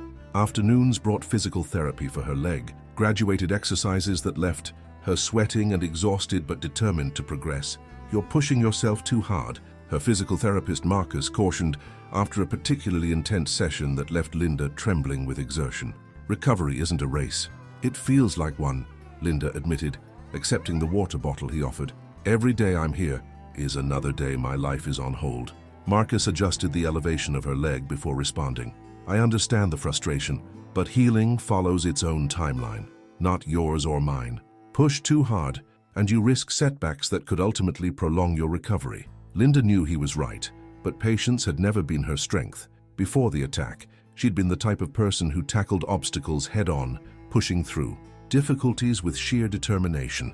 That approach had served her well as a single mother raising 2 daughters, as an employee balancing work and family, as a woman seeking new experiences through the Alaska assignment. But it wasn't serving her now. "Tomorrow we'll try the parallel bars," Marcus promised, "but today you rest." The progression was achingly slow. Standing with support became standing with minimal assistance. Taking a single step with a walker expanded to taking several. Each achievement required monumental effort and left her drained. But gradually, incrementally, Linda's body began the long journey back toward function. Her arm proved more challenging. The damage had been extensive. Shattered bones, torn tendons, muscles severely compromised by the bear's powerful jaws. Despite the surgeon's skill, some injuries could never be perfectly repaired. 2 months after the attack, Linda still couldn't fully extend or rotate her forearm, and her grip strength remained significantly diminished. "The nerve damage may be permanent," Dr. Wilson, her orthopedic specialist, explained during a follow-up examination. "We're seeing good healing in the bones and soft tissue, but the fine motor control may never completely return." Linda looked down at her scarred arm, the puckered marks where teeth had punctured flesh still vivid against her skin. "Will I be able to write? Use a computer?" "Yes, I believe so," Dr. Wilson nodded. "Though you may need to adapt techniques and possibly use assistive devices. Your occupational therapist will work with you on those strategies." Adaptation became the watchword of Linda's recovery. When standard physical therapy exercises proved too painful, her therapists developed alternatives. When traditional methods of dressing became impossible with her limited arm mobility, occupational therapy introduced adaptive clothing and techniques. When depression threatened to overwhelm her determination, the facility's psychologist helped her develop coping mechanisms. 3 months after the attack, Linda was finally cleared to leave the rehabilitation facility. She wouldn't be returning to her second-floor apartment. Stairs remained too challenging, but her parents had found a ground-floor unit in the same complex, already modified with grab bars in the bathroom and other accommodations for her ongoing limitations. "It's smaller than your old place," her father apologized as he unlocked the door to her new home. "But the location is good, close to the girls' school and your doctor's offices." Linda wheeled herself through the doorway, still reliant on a wheelchair for longer distances, though she could manage short walks with a walker. The apartment was indeed small, a 1-bedroom with an open-plan living area and kitchen, but it had been thoughtfully arranged with her needs in mind. Furniture was positioned to allow wheelchair access, countertops were cleared of obstacles, and the bathroom had been fully modified for accessibility. "We moved your personal things from the old apartment," her mother explained, hovering anxiously. "The girls helped decide what you'd want right away. Everything else is in storage until you're ready to sort through it." "It's perfect," Linda assured them, though perfect was far from what she felt. The apartment's accommodations were a physical reminder of how fundamentally her life had changed, a life now designed around limitations rather than possibilities. That first night alone in her new apartment brought a freedom Linda hadn't experienced since before the attack. No nurses checking vitals during the night, no roommates in adjacent rehabilitation beds, no institutional sounds or smells, just silence, privacy, and the terrifying responsibility of caring for herself. She managed to transfer from her wheelchair to the specially adjusted bed, the maneuver requiring all her concentration and strength. As she lay in the unfamiliar darkness, Linda found her thoughts returning, as they often did in quiet moments, to Alaska, to the ravine, to the bear. In the months since the attack, she'd read everything she could find about brown bears. their habits, their biology, their interactions with humans. She'd learned that bear attacks were exceedingly rare, that most bears actively avoided human contact, that the circumstances of her encounter had been an unfortunate convergence of factors: a bear attracted to unsecured garbage, a human appearing unexpectedly, a startled reaction triggering predatory response. The knowledge didn't prevent the nightmares, but it helped her process the experience intellectually, if not emotionally. The bear hadn't been targeting her specifically, it had simply reacted according to its nature when confronted with an unexpected situation. In a strange way, understanding this had become part of Linda's healing process, a way of making sense of a random, life-altering event. The next morning brought her first major challenge of independent living, getting ready without assistance. Tasks she had once performed automatically now required careful planning and execution. Showering using the installed seat and handheld nozzle. Dressing with clothes selected for ease of application given her limited arm mobility. Preparing a simple breakfast with adaptive kitchen tools. Each accomplishment, however small, felt significant, evidence that she was reclaiming some control over her life. By the time her daughters arrived after school, Linda had successfully navigated most basic self-care activities, though exhaustion left her napping in her wheelchair. By the living room window, "Mom?" Emma's voice roused her. "Are you okay?" Linda blinked awake, momentarily disoriented. "I'm fine, sweetie, just tired. How was school?" The girls settled into the apartment with the adaptability of teenagers, quickly establishing a routine of after-school visits before returning to their aunt's house, where they'd been living since Linda's injury. They brought homework, school gossip, and a welcome connection to normal teenage life that had nothing to do with bears or rehabilitation. "Ms. Peterson asked if you'd be willing to talk to our class about what happened," Sophia mentioned one afternoon, carefully, casual as she pretended to focus on her history textbook. "She's doing a unit on wilderness safety." Linda looked up sharply. "Talk to your class about the bear attack?" Sophia shrugged. She thought it would be like educational, real-life experience and all that. "I told her I'd ask, but you don't have to."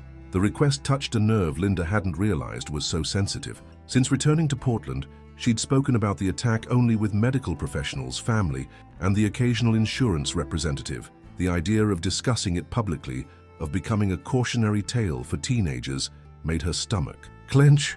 "I don't think I'm ready for that," she said finally. "Maybe someday, but not yet." Sophia nodded, seemingly relieved. "That's what I figured. I'll tell her you're still focusing on recovery stuff." The exchange highlighted something Linda had been avoiding confronting: her reluctance to discuss the attack with anyone outside her immediate circle. Even her closest friends had received only the most basic details. The census colleague who'd called to check on her had been politely but firmly deflected when she asked for the real story. Linda's reluctance wasn't about privacy so much as her own unresolved feelings about what had happened. That evening, after the girls had gone, Linda wheeled herself to the small desk in her bedroom where her laptop sat open. On impulse, she typed "bear attack survivors" into the search engine. The results were both disturbing and comforting. Disturbing in their graphic accounts of injuries similar to her own, comforting in the realization that others had faced what she had faced and somehow found ways to move forward. One account, in particular, caught her attention. A woman in Montana who had survived a grizzly attack while hiking and now ran a support group for survivors of wildlife encounters. On a whim, Linda sent an email introducing herself and briefly explaining her situation. The response came the next morning, warm and understanding without being intrusive. "Linda, thank you for reaching out. There aren't many of us in this particular club, but those of us who have survived such encounters often find it helpful to connect. Recovery isn't just physical, it's emotional, psychological, and sometimes spiritual. If you'd like to talk, I'm available for a phone call or video chat whenever you're ready. Sincerely, Rebecca." The email sat unanswered for 3 days as Linda considered the invitation. Part of her craved the understanding of someone who had experienced what she had experienced, but another part feared that discussing the attack would only intensify the nightmares that still plagued her. On the 4th day, after a particularly difficult physical therapy session where her progress had plateaued, Linda finally replied, accepting Rebecca's offer to talk. They arranged a video call for the following evening. Rebecca turned out to be a straight-talking woman in her 50s with laugh lines around her eyes and a visible scar trailing from her jawline down her neck, evidence of her own encounter with a grizzly 15 years earlier. "So," she said after introductions, "Alaska brown bear, how long ago?" "Almost 4 months," Linda replied, finding comfort in Rebecca's matter-of-fact approach. Still having the dreams? Linda nodded, surprised by the accuracy of the assumption. Almost every night. That's normal, Rebecca assured her. Mine lasted about a year before they started tapering off. Now they only come back when I'm particularly stressed about something.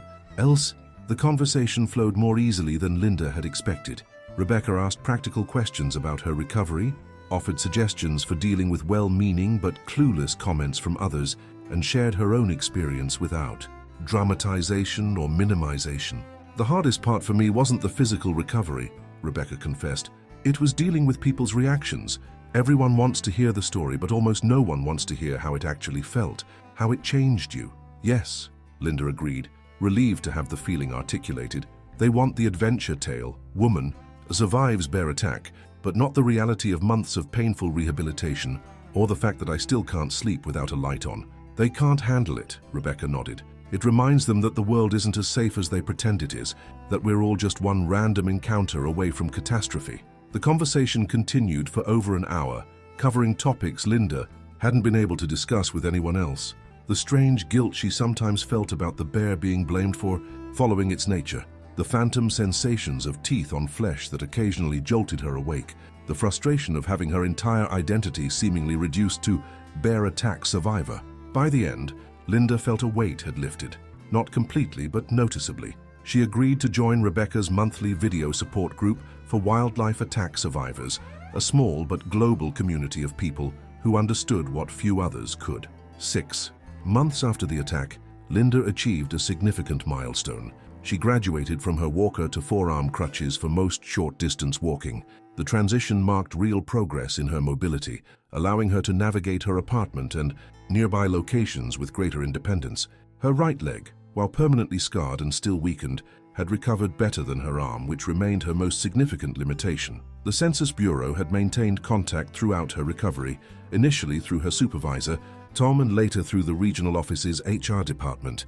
Linda's workers' compensation claim had been approved without contest. The circumstances of her injury while on duty were indisputable, but questions about long-term disability benefits remained in bureaucratic limbo, awaiting further medical assessments. In October, Linda received a call from Diane Williams, the Bureau's regional director. "Linda, I'm checking in on your recovery progress," Diane began after pleasantries were exchanged. "Our records show you've been released from intensive rehabilitation. Have your doctors given any indication of when you might be able to return to work, possibly in a limited capacity?" The question wasn't unexpected, but it still made Linda's stomach tighten. "I'm still doing outpatient physical and occupational therapy 3 times a week," she replied carefully. "My mobility continues to improve, but I have significant ongoing limitations with my right arm." "I understand," Diane said, her tone professional but not unkind. "The Bureau would certainly accommodate any physical limitations with appropriate modifications. We value your experience and would welcome you back when you're medically cleared, even if that means a different role than field collection." The offer was generous on its face. Many employers might have found ways to terminate an employee with such extensive disabilities, but Linda found herself hesitating, uncertain if returning to the Census Bureau in any capacity was what she wanted. "I appreciate that," she said finally, "but I'm not sure I'm ready to make that decision yet. My doctors have suggested I may need at least another 3 to 6 months before they can determine my maximum medical improvement." "Of course," Diane replied smoothly. "There's no pressure. I just wanted you to know the option is there. In the meantime, HR will be sending some forms for your doctors to complete regarding your current functional status." After the call ended, Linda sat staring at her phone, emotions swirling. The prospect of returning to work, of reclaiming that part of her pre-attack identity, should have been appealing. Instead, it filled her with a vague dread she couldn't quite articulate. That evening, during her regular video chat with Rebecca's support group, Linda shared her conflicted feelings about the job offer. "I should be grateful," she concluded. "They're not obligated to hold a position for me, but the thought of going back, of being bear attack Linda around the office, I don't know if I can face that." A man named Carlos, who had survived a mountain lion attack in California, nodded in understanding. "It's not just about what you can physically do now, it's about what you want to do. The attack changes your perspective on everything, including work." "Exactly," Linda agreed. "Before, the census job was just a job, interesting, challenging in its way, but not deeply meaningful. Now I keep thinking about how I want to spend whatever time and capacity I have left, and sitting at a desk, filling out government forms, isn't it? So what would be meaningful? Rebecca prompted. The question lingered with Linda long after the call ended. What did she want now? Who was she becoming in the aftermath of trauma? The answers weren't immediately apparent, but the questions themselves felt important, perhaps the first steps toward finding a future that acknowledged her experience rather than trying to work around it.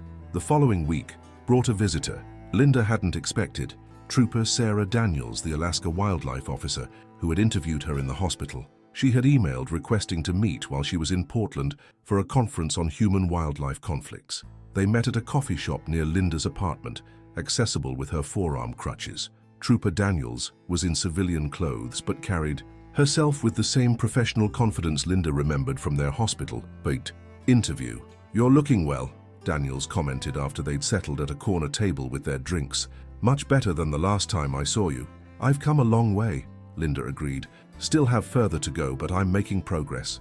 Daniels nodded, then got to the purpose of her visit.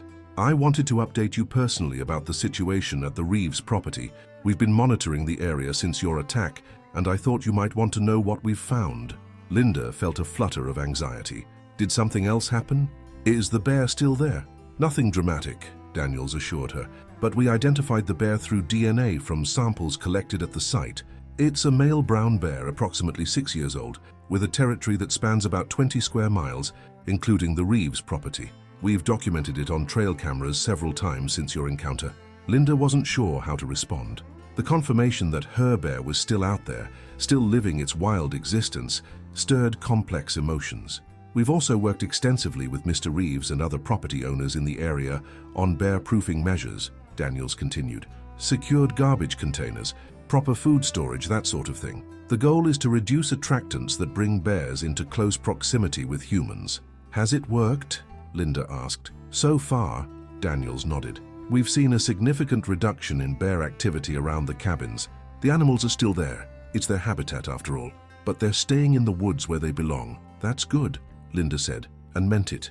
Despite everything, she had never wanted the bear destroyed for doing what came naturally to it.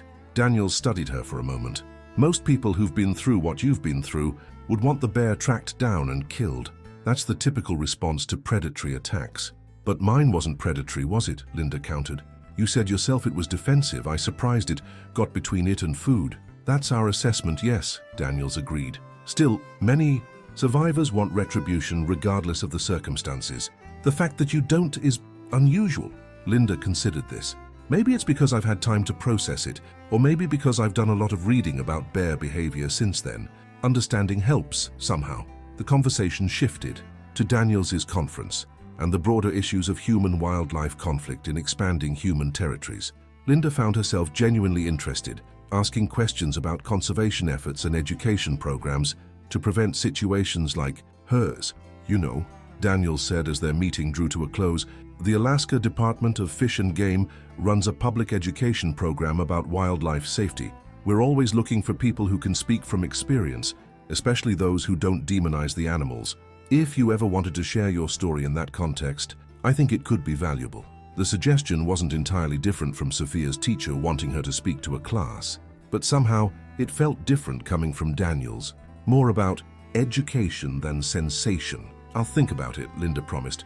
"I'm not sure I'm ready yet, but maybe someday." As winter settled over Portland, Linda's physical recovery continued its slow but steady progress.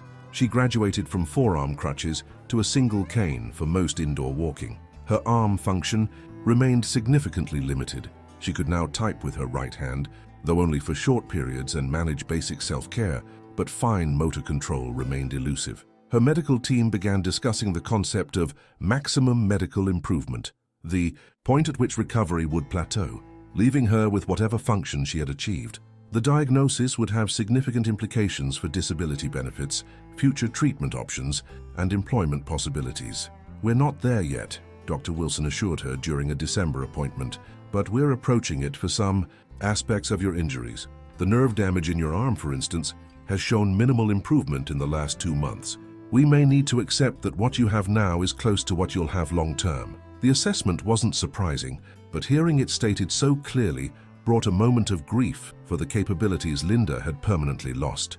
She would never again have full use of her dominant arm, She would always walk with some degree of impairment. The scars, both physical and psychological, would remain. Yet alongside this grief came an unexpected sense of possibility.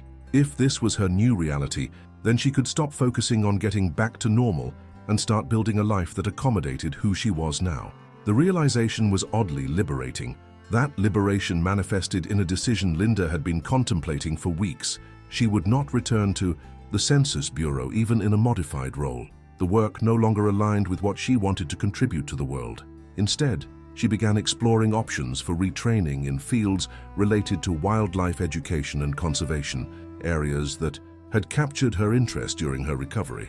Her daughters reacted to the news with typical teenage pragmatism.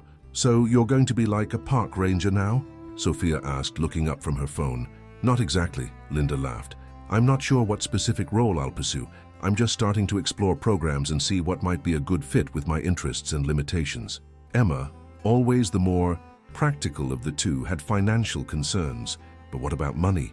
Don't you need to be able to walk around forests and stuff for those jobs? There are many roles in conservation and education that don't require hiking through wilderness," Linda explained. "And I'll have some financial support through disability benefits while I retrain. We'll be okay." The transition wasn't simple or immediate. There were forms to complete for long-term disability, programs to research, and practical considerations of how to support herself and contribute to her daughter's care during this career change. But for the first time since the attack, Linda felt a sense of direction that incorporated rather than denied her experience.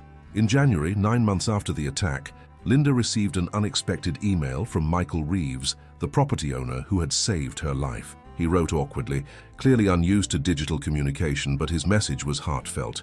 "Ems Morris, hope this finds you healing well. Thought you might want to know I've made changes here. Got proper bear-proof containers from Fish and Game.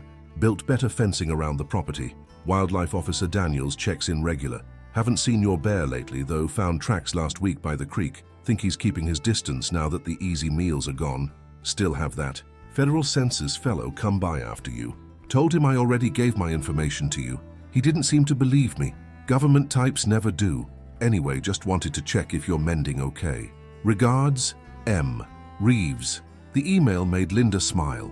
The gruff concern behind the terse sentences, the update on her bear, the typical Alaskan resistance to government representatives. She replied with thanks and a brief update on her recovery, including a photo of herself standing with her cane next to the Christmas tree, her daughters beside her.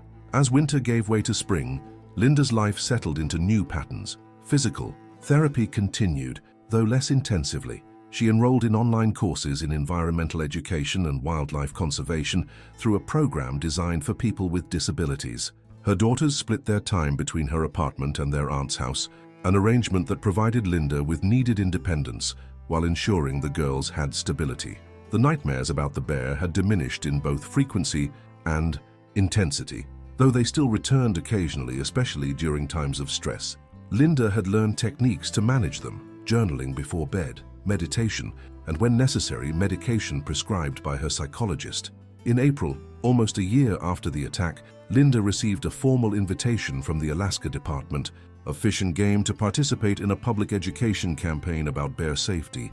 Trooper Daniels had apparently recommended her as someone whose experience could help others understand both the risks of bear encounters and the importance of respecting wildlife. After careful consideration and discussion with her support group, Linda accepted. The campaign would involve a recorded interview and educational materials, not public speaking, which made it feel manageable as a first step toward sharing her story more widely. The interview took place via video conference, conducted by a wildlife education specialist named Mark Tanner. He approached the subject with sensitivity and professionalism, allowing Linda to describe her experience in her own words while guiding the conversation toward educational points about bear behavior and safety protocols. "What would you want people to know, based on your experience?" Mark asked toward the end of the interview. Linda considered the question carefully. That wild animals are just that, wild, not malicious, not evil, just beings living according to their nature in a world we share. The bear that attacked me wasn't a monster. It was a bear doing what bears do when surprised by humans in their territory. She paused, gathering her thoughts. I'd also want people to know that while we should respect wildlife and take proper precautions, fear shouldn't keep us from experiencing the natural world it's still beautiful and worth exploring, just with awareness and preparation. The interview would be edited into educational materials distributed throughout Alaska and other states with significant bear populations. Linda's story, one specific attack among many, would become part of the broader narrative about human-wildlife coexistence, perhaps helping prevent similar incidents in the future. 2 weeks after the interview, on the one-year anniversary of the attack, Linda sat on the small balcony of her apartment, watching the spring rain that was so characteristic of Portland. In her hand, she held the wooden bear carving Reeves had given her in the hospital, a tangible connection to the event that had reshaped her life. The past year had brought pain, loss, and limitation. It had also brought unexpected growth, new connections, and a clearer sense of purpose. Linda was not the same person who had driven down that remote Alaskan road to conduct a routine census interview. She never would be again, but the person she was becoming, scarred, changed, but increasingly at peace with that change, had her own value and her own path forward. She placed the carving on the small table beside her, positioned so that raindrops occasionally struck its polished surface. Somewhere in the Alaskan wilderness, the real bear that had changed her life was likely emerging from winter dormancy, resuming its ancient patterns of survival in a landscape both harsh and beautiful. Linda found a certain symmetry in that thought, the bear continuing its existence, unaware of the human whose life it had altered, while she continued hers, forever marked by their brief, violent intersection. The rain intensified, drumming on the roof of the balcony. Linda remained seated, her cane leaning against the chair, watching the water cascade from the eaves. Tomorrow she would return to her studies, to therapy, to the ongoing work of building a life that honored both who she had been and who she was becoming. Today she allowed herself to simply be present with the memory of that distant Alaskan ravine and all that had followed, not with fear or regret, but with the quiet acknowledgement that some encounters, however traumatic, somehow become part of who we are.